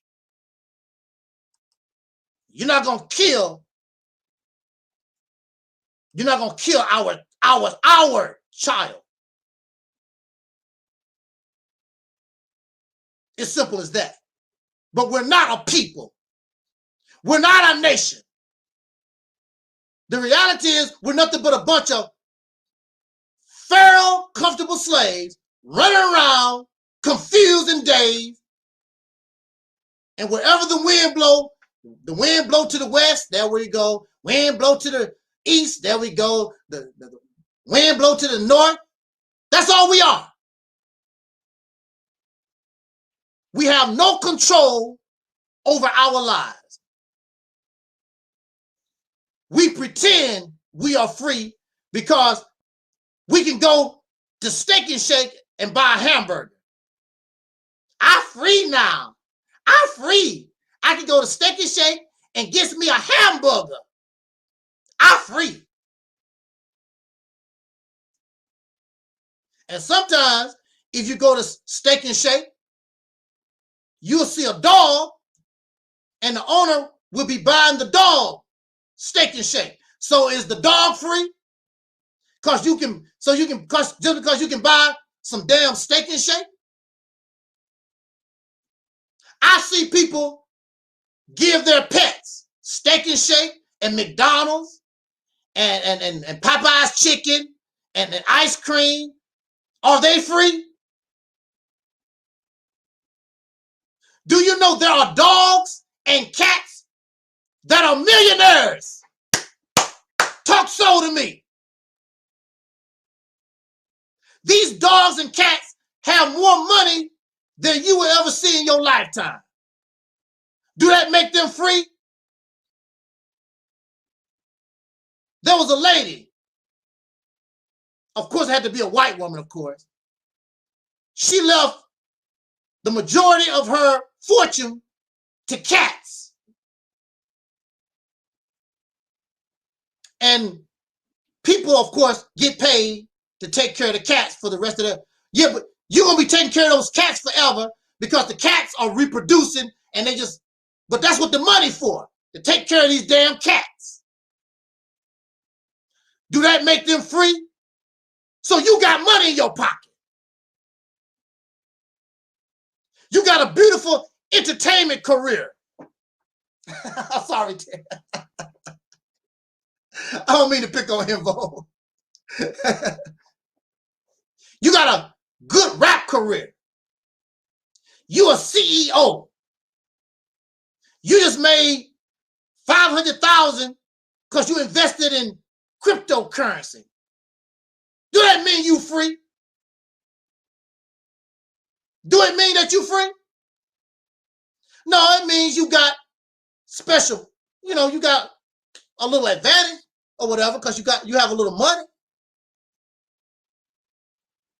And see, the thing about the dog and the cats that's millionaires, the people can take their money anytime they feel like it and kick them damn dogs and cats out on the street anytime they feel like it.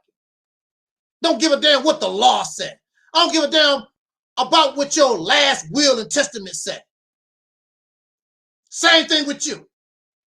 You don't give your cryptocurrency any value. You don't give your money any value. Your life don't have any value. These people can kill you and get away with it at any time. It has happened over and over again. You don't even own your own life because you're a damn slave.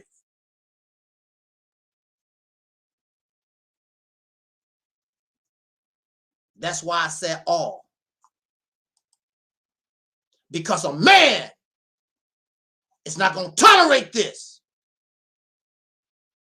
But you're not dealing with men. You're dealing with boys. You're dealing with slaves pretending to be free.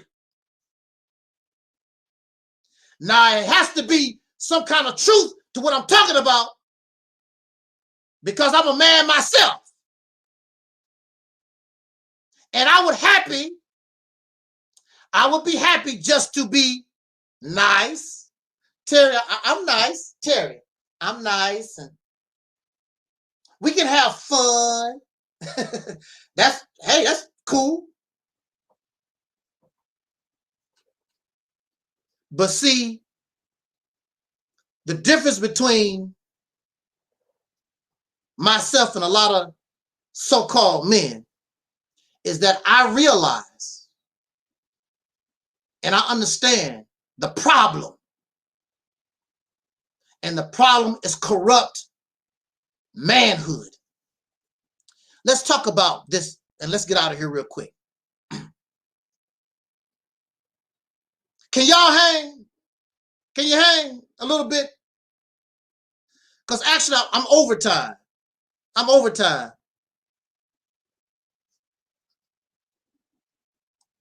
Because I can come back later on in the week and do a part 2 or something.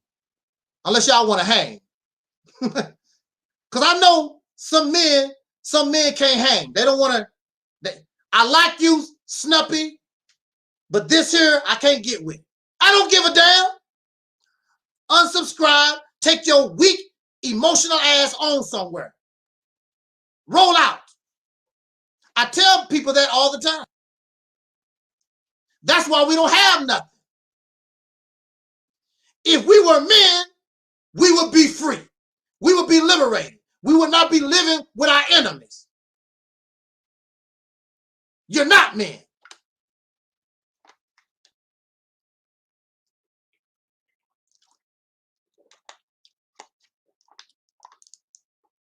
I want to make these points real quick and we get out of here.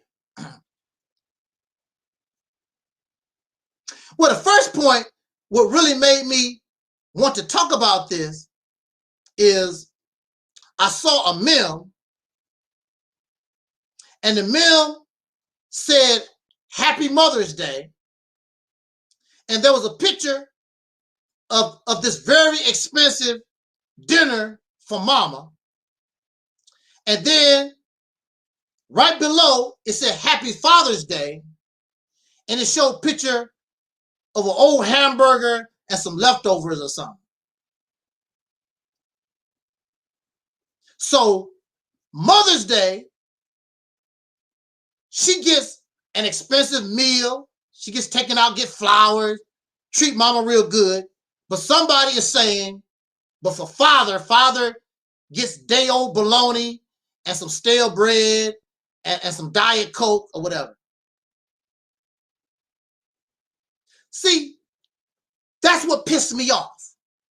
Because chances are, it's a male that made up this meme. Me, as a male, I don't give a damn. I don't care about Father's Day. I don't give a damn whether the children honor me or pray. I don't give a damn. I could care less. But you have these silly, corrupt males who actually hate women.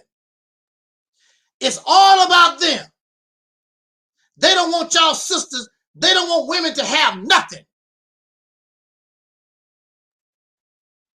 I believe Mother's Day was created by this white lady who just wanted to honor mother. Now, the thing about it is, in order for Mother's Day to become what it is today, she had to ask men, will you celebrate Mother's Day? And it's not like as soon as they heard the idea, yeah, let's do this. I love my mama. I don't think that the journey was easy. But anyway, she was able to establish Mother's Day. Oh, but we can't let it go like that because it's not fair. Listen, it's not fair that we have Mother's Day without father, including father. So we should have Father's Day. Now, I don't know the process of how Father's Day came about. But since men make the laws, men dominate, men are in control, I'm very sure it was easy to establish Father's Day. Very sure. Women can't have nothing.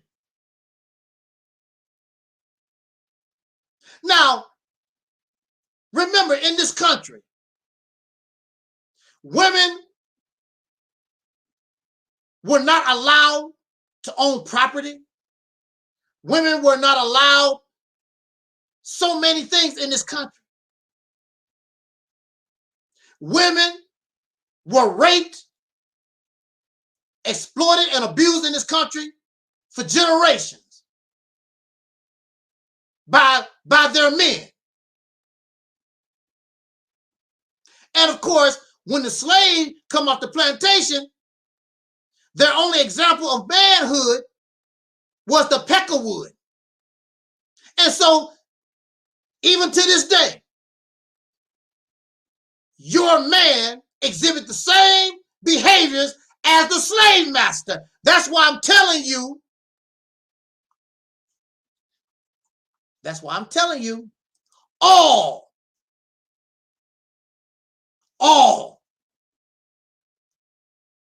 they behave and have the same mindset as the slave master, even to this day. They follow religion created by men. They don't want y'all ladies, want you women.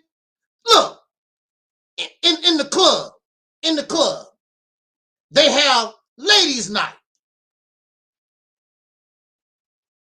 And you would think men would be happy about ladies' night because the ladies get in free. So that means when you go to the club, there's more women in the club than usual that you can hit on. How you doing there, Terry? It's nice atmosphere. They just played y'all song in the club. In the club. Oh, but that's not good enough. Because as soon as you have a ladies' night, all these old punkified pieces of trash men, what about there should be a male's night too? They crying. And some clubs do it. They have a men's night or something like that. Because they crying. You do that for the women. Now look. Women can't have a damn thing. Look, the women, you can't even have your sex, your gender. You got men. I'm going to the plastic surgeon. I want some breasts. I want some breastises. I want you to flip my penis inside out. I want a vagina. I want a fake big booty. I want some long hair. The women can't have a damn thing to themselves. Jealousy of womanhood. And you following these bastards. You are listening to their teachings and they hate your guts. They don't like you. These men.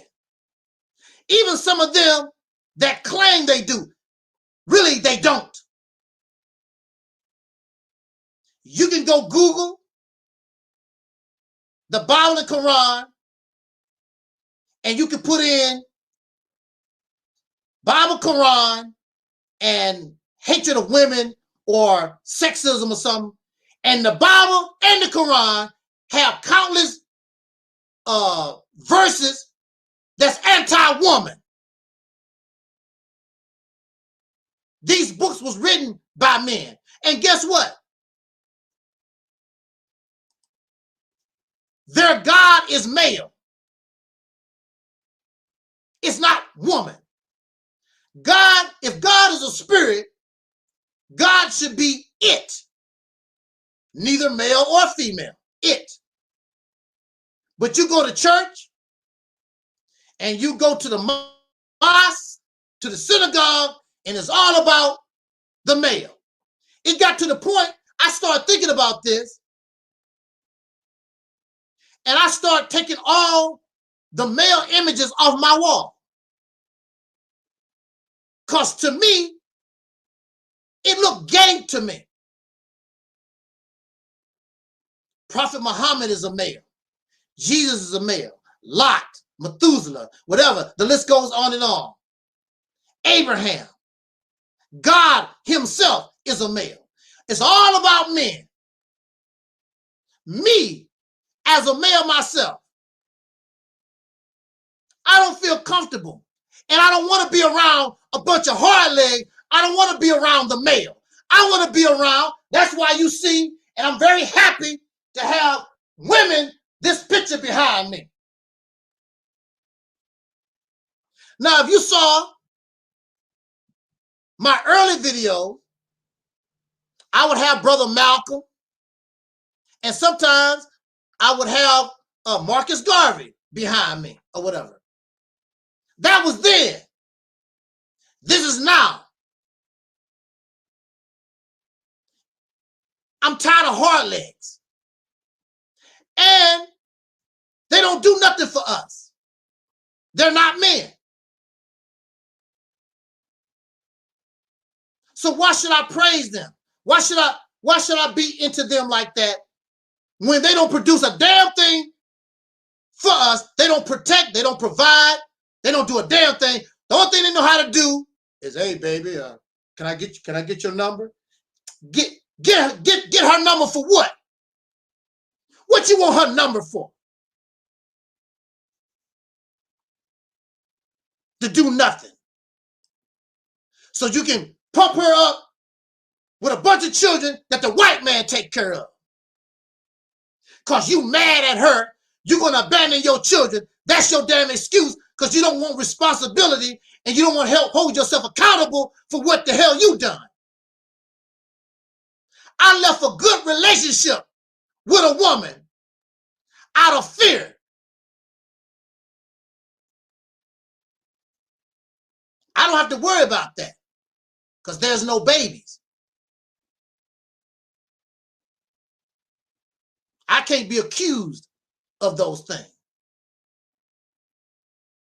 And I was afraid, should I be put in that position, even though I'm running my mouth and I talk a good game, would I do it myself? We don't know what we might do until we get into that situation. So the best thing for me to do is don't get in it. And that's what I've done. And I have done it successful. I've birthed no babies. And I'm happy.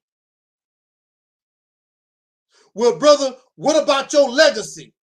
What kind of legacy do a slave have? You want babies just so you can be vain.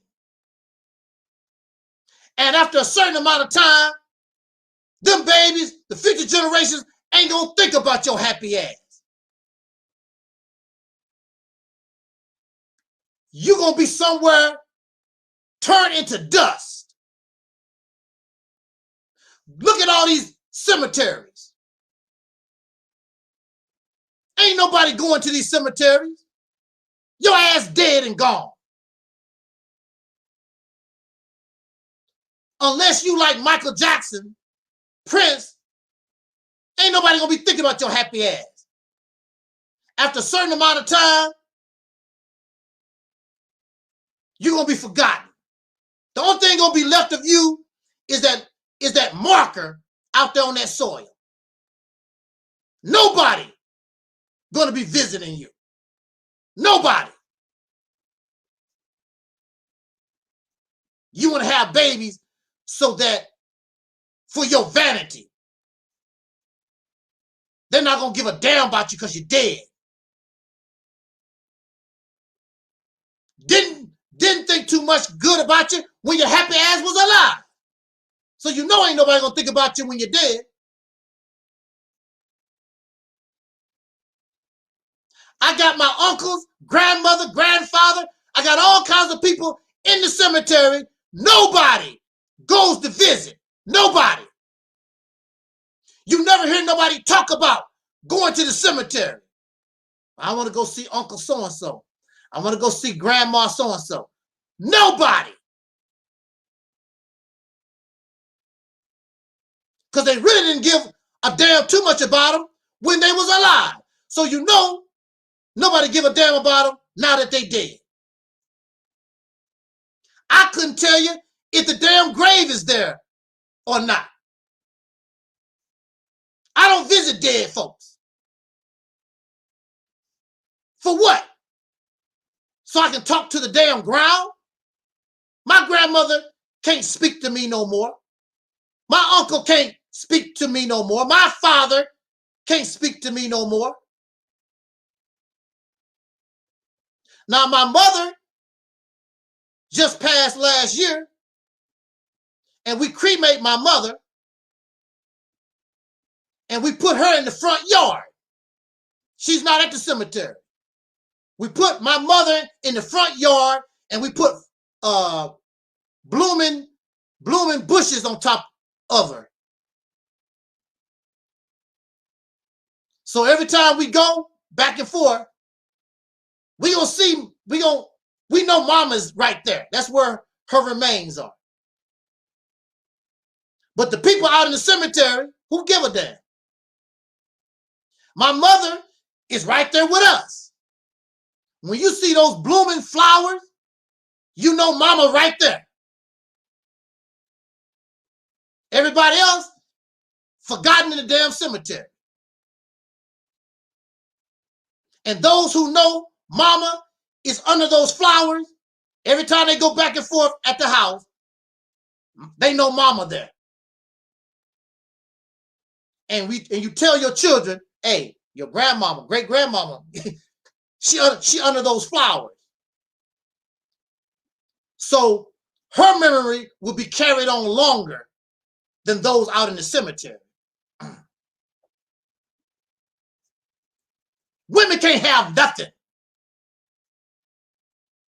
These men want to dress up like women, talk like women, get these plastic surgery and look like women. Women can't have nothing.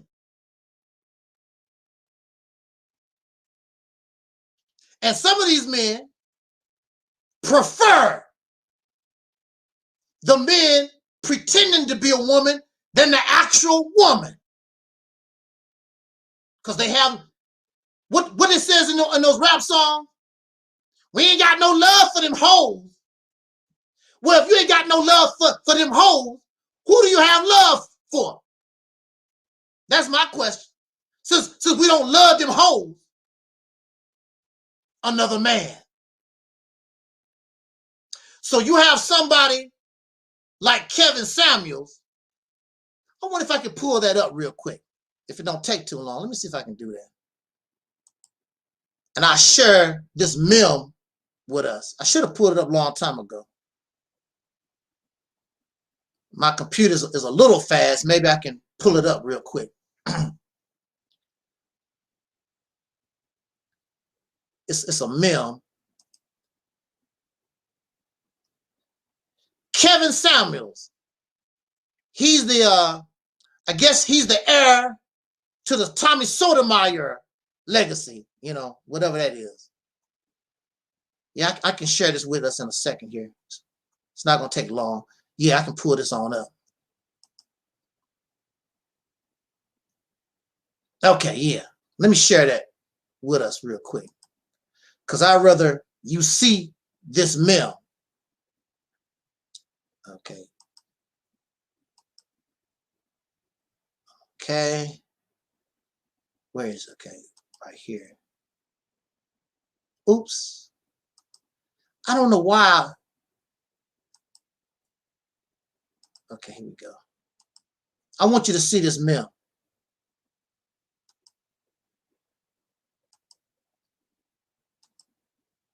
Oops, wrong one. Oh, man. Wrong one. Hold on a second here. Wrong one. Wrong one.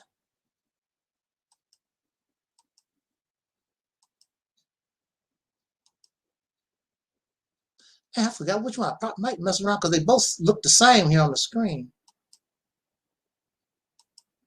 Oh, there we go. Got it.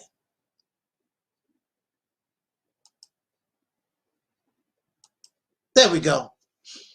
Yeah, I wanted you to see the actual meme. This is Kevin Samuels.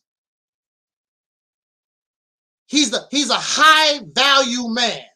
Okay. And I don't know if you can see what the meme says. Now here he is wearing a man purse. That's so out of date, but he wearing a man purse. And his posture is real feminine, like a woman. And this is a quote somebody saying that came from Kevin Samuels.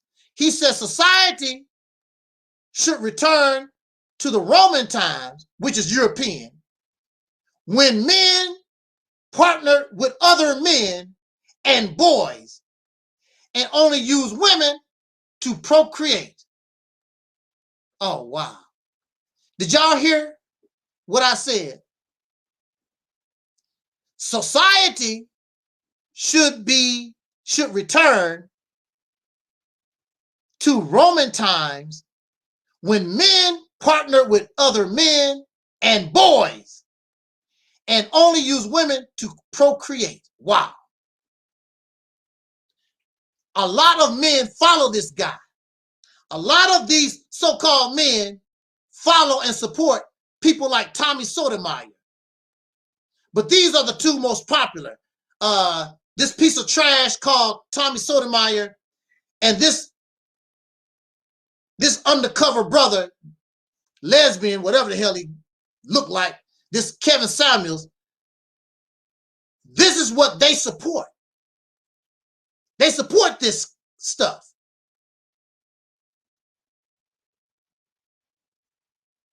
He said,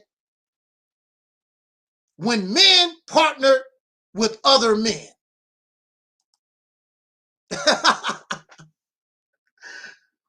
Wow. But I want to applaud this man. I want to applaud him. Because finally, somebody decided to bring their reality and confess that they are homosexual. Instead of beating around the bush. Now we know why they don't like women. Now we know why they talk about women the way they do. It's because they are homosexuals.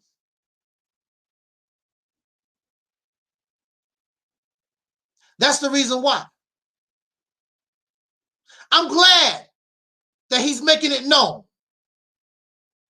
So if you want to be a homosexual, look, you want to be a homosexual, I have no problem with that. That's your business. However, Kevin Samuels went on to say, partner with other men and boys. This means he is advocating pedophilia. Because not only do I want some grown man booty, but I want to get some peanut butter from a child. Yes. That's what, look, even Elijah Muhammad taught, yeah, that's the quote.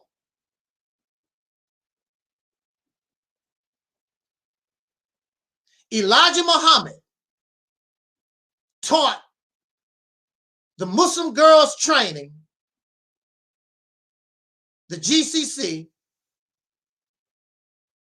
He taught the females of the Nation of Islam. He said, do not leave your children, especially your daughters. Do not leave your children with your husband alone. Wow. What did Elijah Muhammad know?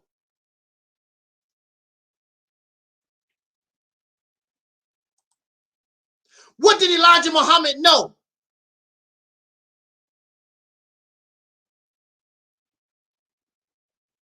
Even though you the big bad FOI, even though you the man, even though we put on this show, we all of these things. Remember, black woman, remember sisters, your man, your boys are being raised in a Roman society. That is what this is. Every time you turn around, some of these governors and senators, they get caught up in these scandals, messing with other men or child pornography, looking for boys. And Kevin Samuels, he just made it clear. He just made it known. I want a man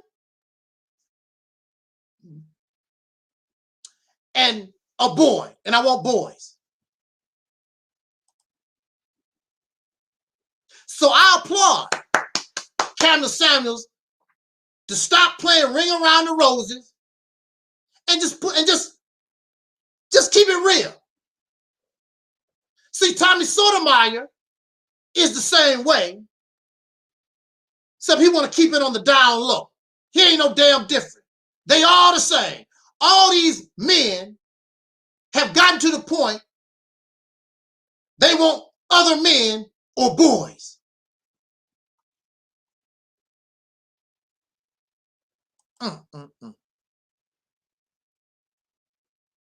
Elijah Muhammad told his women, don't trust your husband with your children,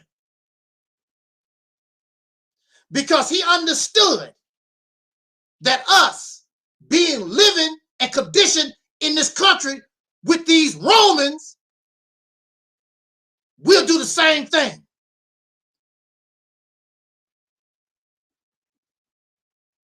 Some of our children, girls and boys, raped by their fathers.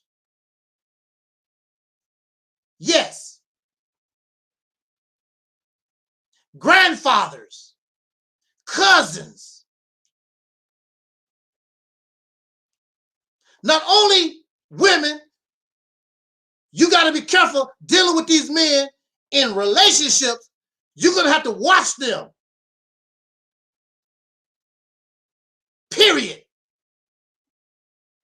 Because your best male friend or your father or your cousin, you got to be careful because they might want your children, boys and girls. Because there are a lot of Kevin Samuels out here. So I want to thank Kevin Samuels.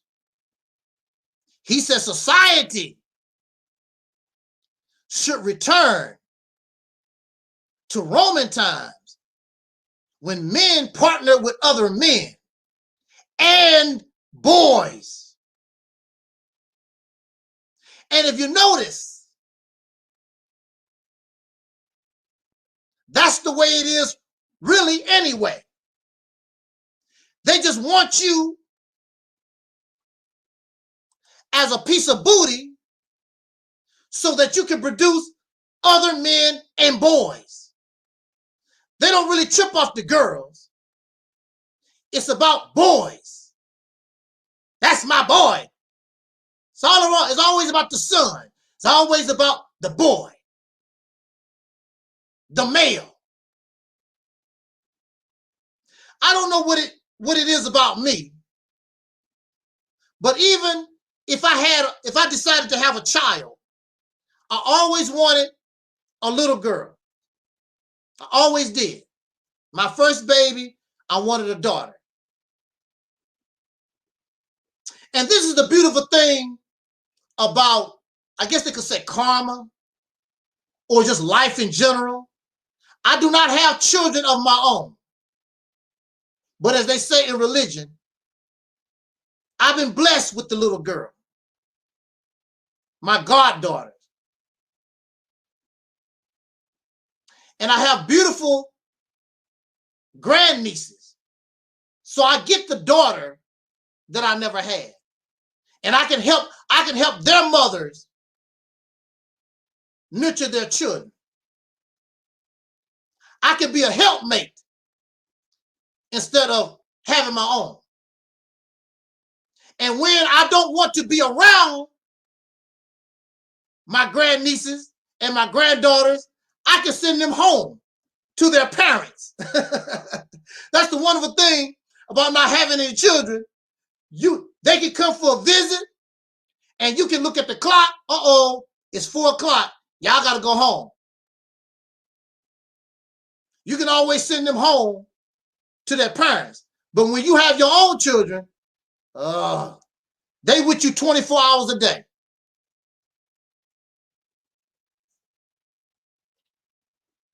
I'm happy not to have children for many reasons.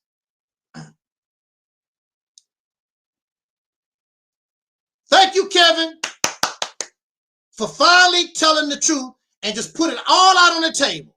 Thank you, sir. I appreciate it. Stop playing ring around the roses. Stop being in denial. These guys are nothing but homosexuals and pedophiles. So thank you for finally just confessing, because I already knew. Anybody looking at Tommy Sotomayor and this Kevin Samuels guy and a lot of these wackos, we already know that y'all undercover brothers. We already know that. Because a real man, you really got that to testosterone. Did I say it right? I can't pronounce that word. You really got that in you. I don't care how she act. I don't care what she do. I got to have me some woman. I got to have some woman. I can't do it. The thought of messing with a man, I do not have the thought. I do not entertain the thought of messing with a man. I do not entertain the thought of messing with a little boy. These some sick ass folks. So they advocate pedophilia. So that means they advocate child pornography, and they probably participate in sex trafficking. Oh yeah. Oh yeah. All those guys that follow Kevin Samuels and Tommy Sotomayor and some of these other freaks, pedophiles and homosexuals.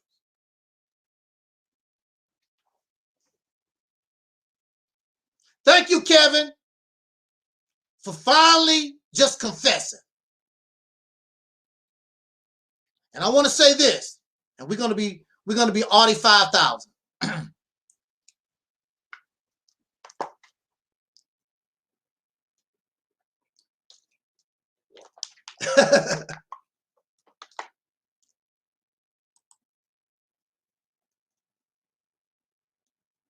I've been on Facebook and I've been at war with followers of Louis Farrakhan. I'm a member of this group called Defenders of Farrakhan. And the administrators, they allow me to talk. I'm shocked, but they do. I am not disrespectful. I'm just saying or expressing my experience or my opinion. So I made up this post and they approved it. And I was talking about how I was a teenager and I was lied to by Minister Farrakhan and that group. And they exploited me, which they did.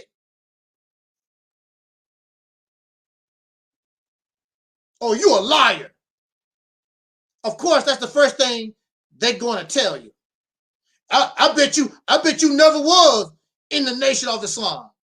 You can go to my Facebook page and I put all my trinkets from my days when I was in the Nation of Islam on my Facebook page. I might take the pictures and make a collage and make a video out of it. I don't have no reason to lie about nothing. What's the benefit? You just don't like what I have to say. So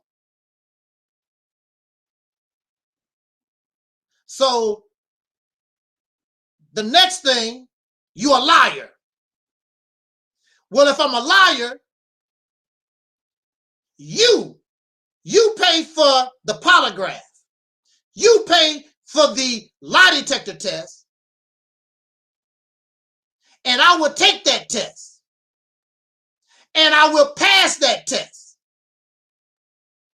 Out of all those people upset over my story, nobody, they called me a liar, but nobody want to pay for a polygraph test.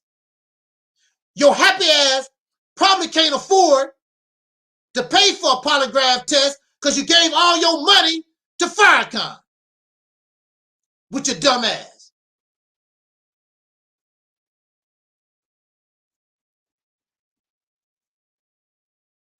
Also, you don't want to pay for a polygraph test that you know I'm going to pass. You know I'm going to pass. Scary ass. I fear no God but Allah. You're a damn lie. Pay for the polygraph. You are afraid of the real truth. You are afraid of Louis Farrakhan participating in a behavior because in your mind, he's perfect.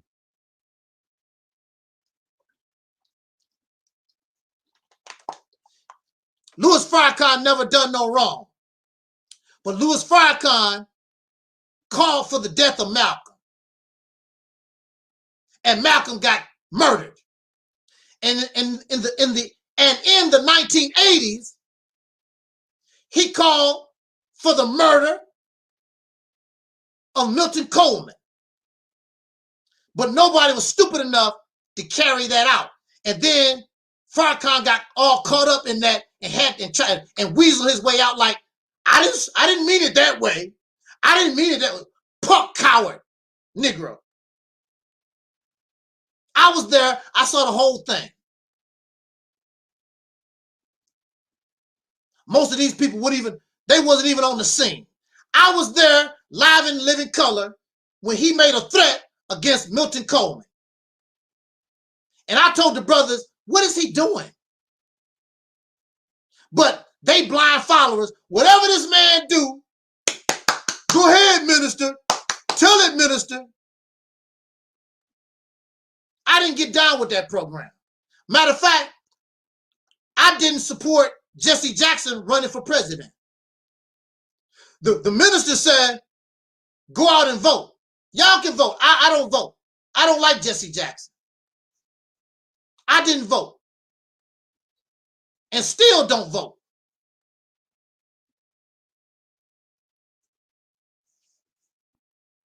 I think for myself.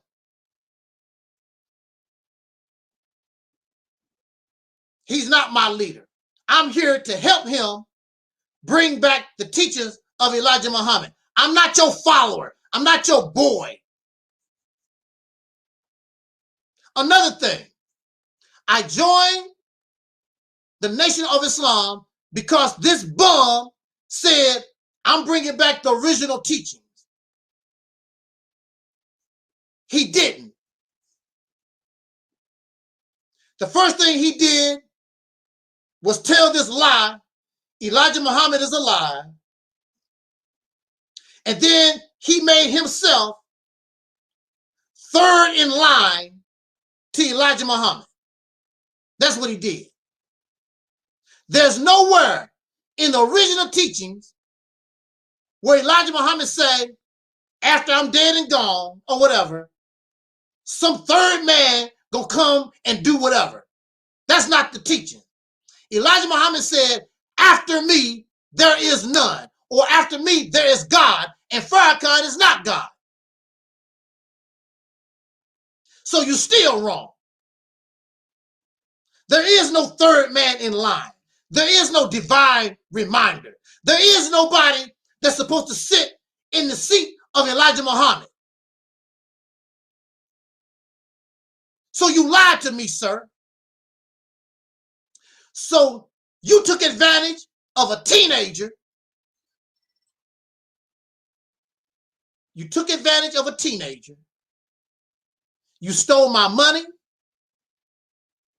You stole my time. And you got free labor. And you think I'm not supposed to be pissed off? Yes. Because all this was done in deception, because you knew your happy ass had no intent to bring back the original teachings.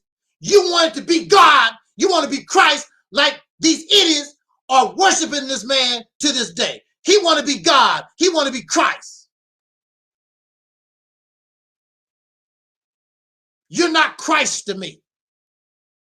Matter of fact, I never looked at Master Muhammad as God. I never looked at Elijah Muhammad as some divine messenger. I just saw them as two people that wanted to help black folks go into a better place. That's all. I did not see them as this divine, I'm supposed to bow down and praise you and worship. I'm not into that. I've never been into that. The only one who I would bow down and worship, if anybody, is going to be my mama. That's it. I'm not going to bow down and worship to nobody. So you have all these sick ass people coming after me because they mad. Mostly men, because they mad. How you going to get angry about my story? This is my story. This is what happened to me. And it's true. I'm not supposed to be happy about oppression. That's why y'all teach that the white man's the devil, and you talk about the white man is so evil and whatever. If I need to shut up, y'all happy ass need to shut up. Stop talking about and complaining about the white man do this and the white man do that. Shut your damn mouth too. Stop talking about the white man's oppression. He's a devil and all this stuff. Oppression is oppression. Evil is evil no matter who do it. Farrakhan don't get a pass. I have no reason to lie. And it's pathetic and trifling that you would take advantage of a teenager. That's what I was. I was a teenager. You stole my money. You sold me false promises and dreams. You stole my time. And you got free labor from me based upon lies and deception. And also the sad thing about it is they forced their own children to believe in their religion. You so desperate for followers and believers.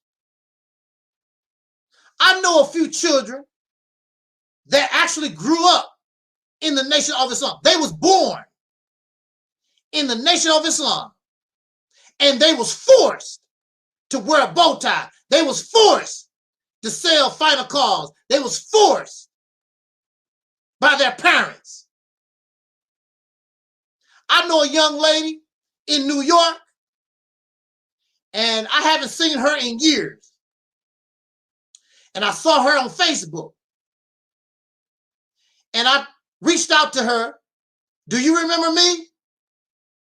And of course she remembered. And we was having a good time talking back and forth until I brought up the Nation of Islam. And she told me, I want to talk about that. Because she was a teenager and her parents forced her to participate in that. I never heard from her again. And she blocked me.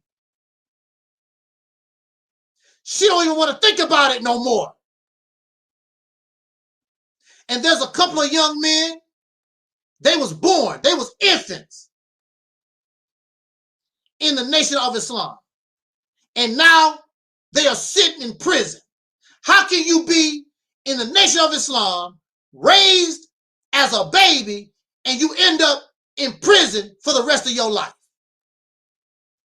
It should be vice versa. You in prison, and some fool come tell you about the tribe of Shabazz and bean pies. It's supposed to be vice versa. And then you come out of prison and you come into the Nation of Islam.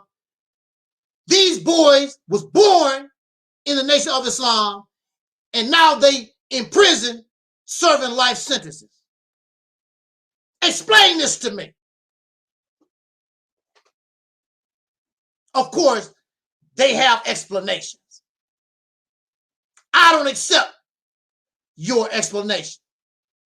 I know that most children who are forced to believe in these religions, as soon as they get adult, as soon as they get grown, they become really, really rebellious and hateful.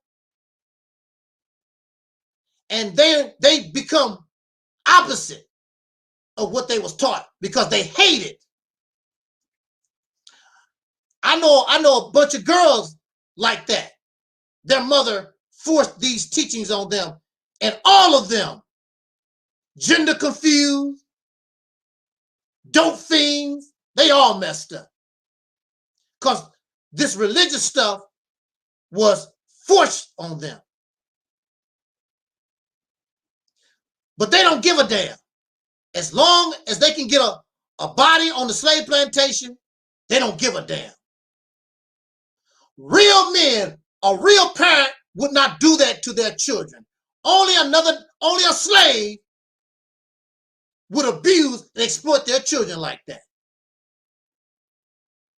But that's what you expect, living in a patriarchal civilization or society where men, corrupt men, dominate, where corrupt men rule.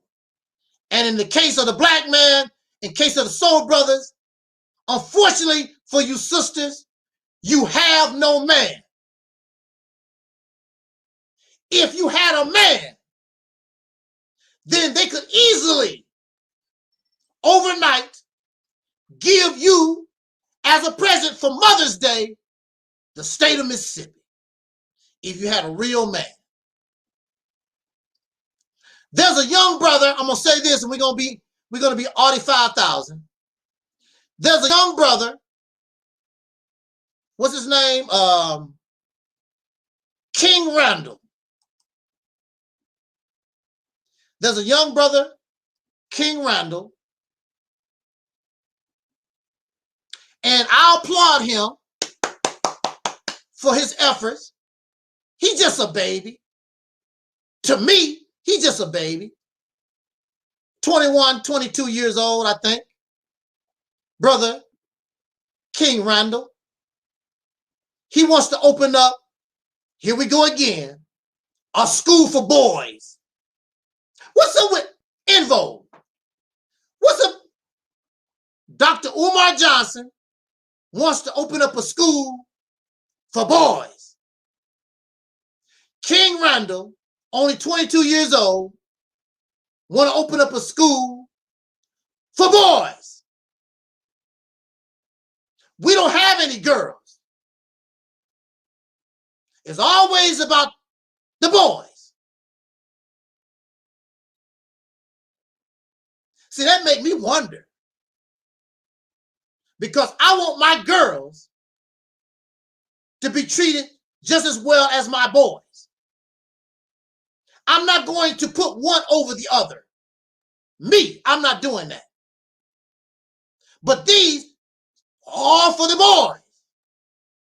You do know Dr. Umar Johnson, Mr. Pan-African, You do know that's European behavior. You do know that, sir. And Kevin Samuels just told you, Roman society. That behavior comes from Roman society. In nature, you do not see the female be treated more than the male or the male treated more than the female. It's equal. That female bird, that female cat or elephant, they treat all the babies the same. But in Roman society, I want to get with a man and let me get a boy. In Roman society.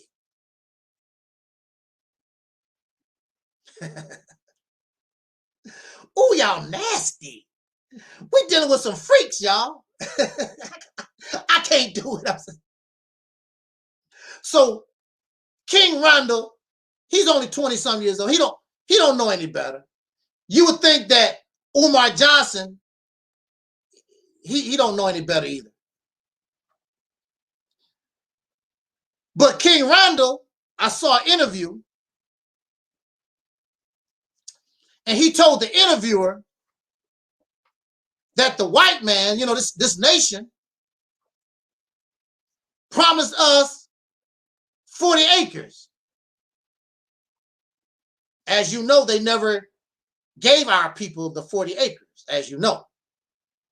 So King Randall says, we raise the money, or we're raising the money. We're not going to wait for them to give us the 40 acres. We're going to raise the money, and we're going to take the acres. Now, y'all do know I have a problem with that, right? I have a problem with that. What kind of problem you got, brother? They raising the money, they're gonna buy the land and take the 40 acres because the white man didn't give us the 40 acres.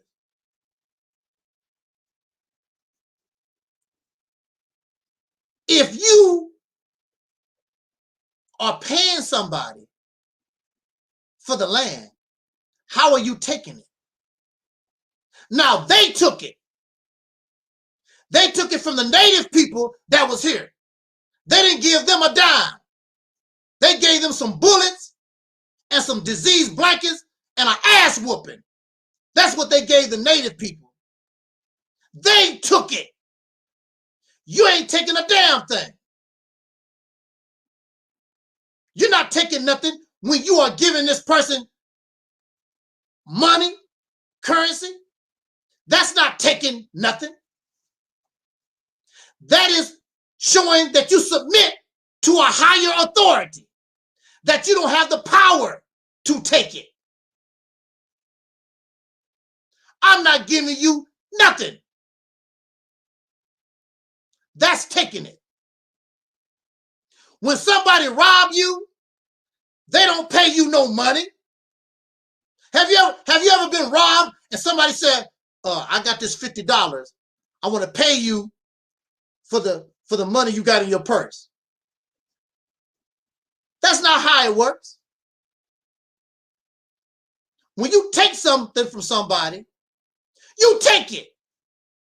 You don't give them nothing except an ass whooping if they get in your way, put a bullet in their brain, break their damn arm or something. So King Randall, you're not taking nothing. But in the mind of a slave, in the mind of a pretend wannabe man, that's good enough. Make them feel like they're doing something.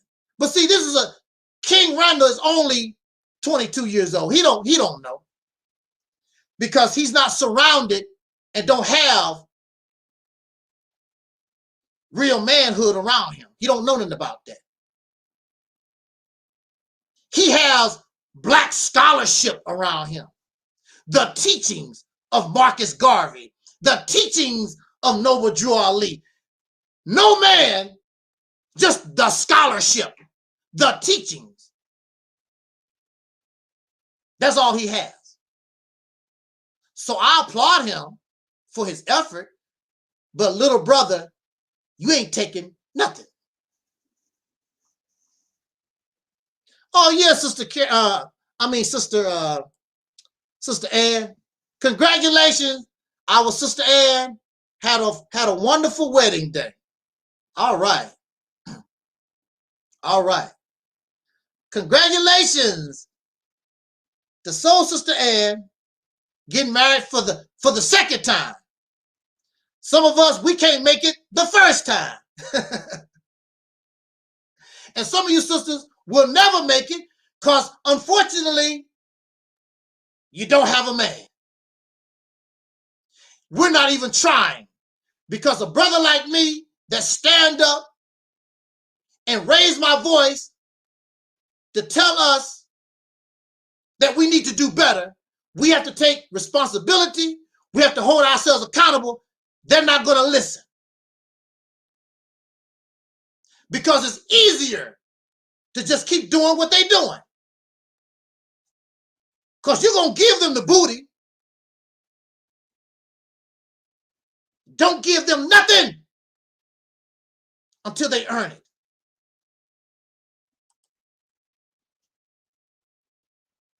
None of these. I don't care how good you think your father was, daddy or whatever, grandfather. None of them. None of them earn and qualify to have babies. Because when it's all said and done, it's the white man that's taking care of you and your babies. Father don't produce nothing. Father controls nothing. And so they get angry at me because I want to take control of a state so that we can have control of resources. So we can make laws and policy. So we can learn how to build roads and sewer systems and all the things our free people need to know how to do. They laugh. Because doing what they do is much easier. Because that's nothing but talk. And they want to blame white people. But if you take control of a state and you are the one in charge, you're responsible for yourself. They don't want the responsibility. They don't want the accountability. They just want to lay here on YouTube and Facebook and complain about white people. White man so evil. The white man so nasty. The white man. The white man.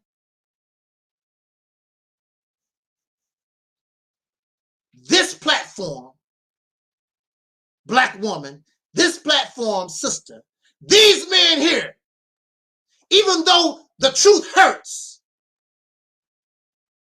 we want to do better and we want to be real men to you. So when you give us a baby, we earned it. Because that baby will be drinking milk that comes from our cows. That baby is going to be under the law that we create.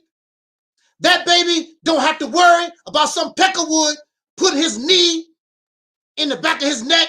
That baby can drive a fancy car and don't have to worry about some wacko messing with them or drug dealer, nigga. So y'all gang members and all y'all riff-raff, you've been put on notice. It's not going to be tolerated. Love you, but all that drug dealing and all that foolishness that you do, you're not going to do it in Mississippi. It's not going to be tolerated. And if we have to put you in jail or if we have to put you in the ground, so be it. That's over. Grandmama is going to be able to sit on her porch and don't have to worry about getting shot. And these children should be able to go to school, don't have to worry about your happy ass fighting each other over land and turf you don't even own. That's over. So keep your happy ass in LA, keep your happy ass in Newark. But I tell you this, the stronger we get, you're not going to do it in LA, you're not going to do it in Newark, you're not going to do it nowhere.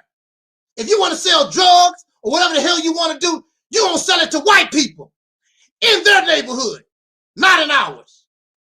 So the countdown begins. Straighten your happy ass up and be men or get out. And you know the crackers not going to let you sell drugs like that to their people. They're going to put you 6 foot under the ground real fast. And we shouldn't tolerate it either. If these black power, Pan-African type folks, if they was real, they would see the value in the soul train. Get on board. Let's take care of business. For Mama's Day, give her a state, give Mama a nation for Mother's Day. But we're dealing with clowns, and you're dealing with little boys, and you're dealing with actors who should be getting an Oscar, an Academy Award for their performance. You know, you're not dealing with men. It might hurt you, brother, but you know that what I'm talking about is true. It's right on, it's true. It might hurt your feelings, but you're a man, so man up and do better for Mama. So on that note, we got 3 hours in. We done. I thank everybody for participating for so long this afternoon. I appreciate it. And of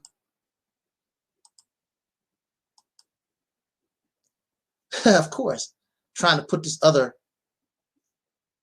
thing on. I appreciate it. If you have not done it yet, support our sister Noble. Her book, God is on Trial. Support her book. Subscribe to her channel. The link is in the description box. Also, if you want to donate and help us with this message, Cash App, and all that kind of information is in the description box. You can do that. I don't beg nobody to do nothing. You know what you want to do. So you can do that. Come on now. Also,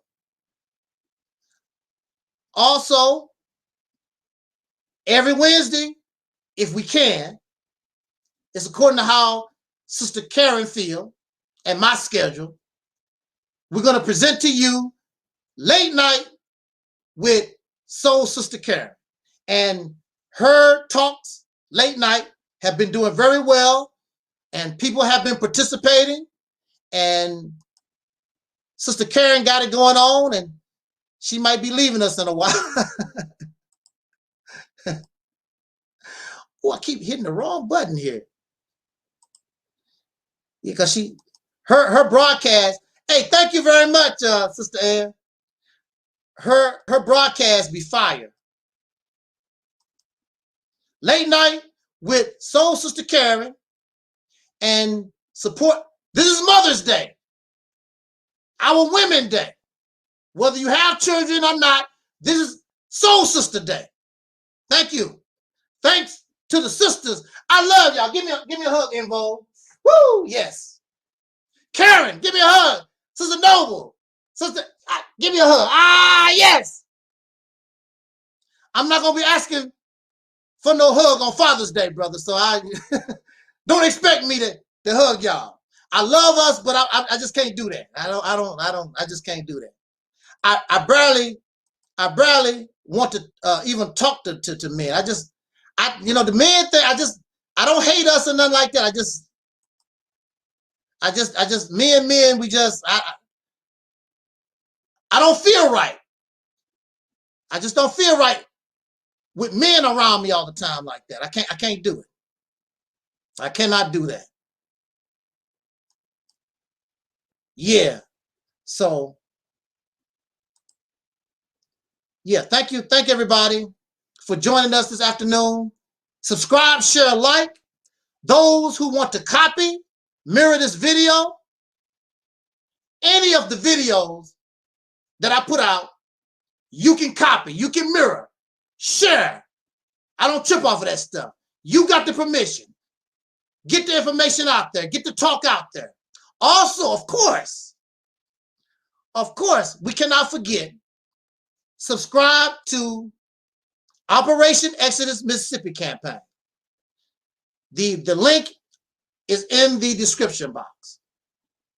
I thank you so much. I thank you so much for joining us this afternoon. I really do. So, on that note, we out of here. And as Don Cornelius used to say, as important, I wish us love, peace, and soul.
What's up with that dude?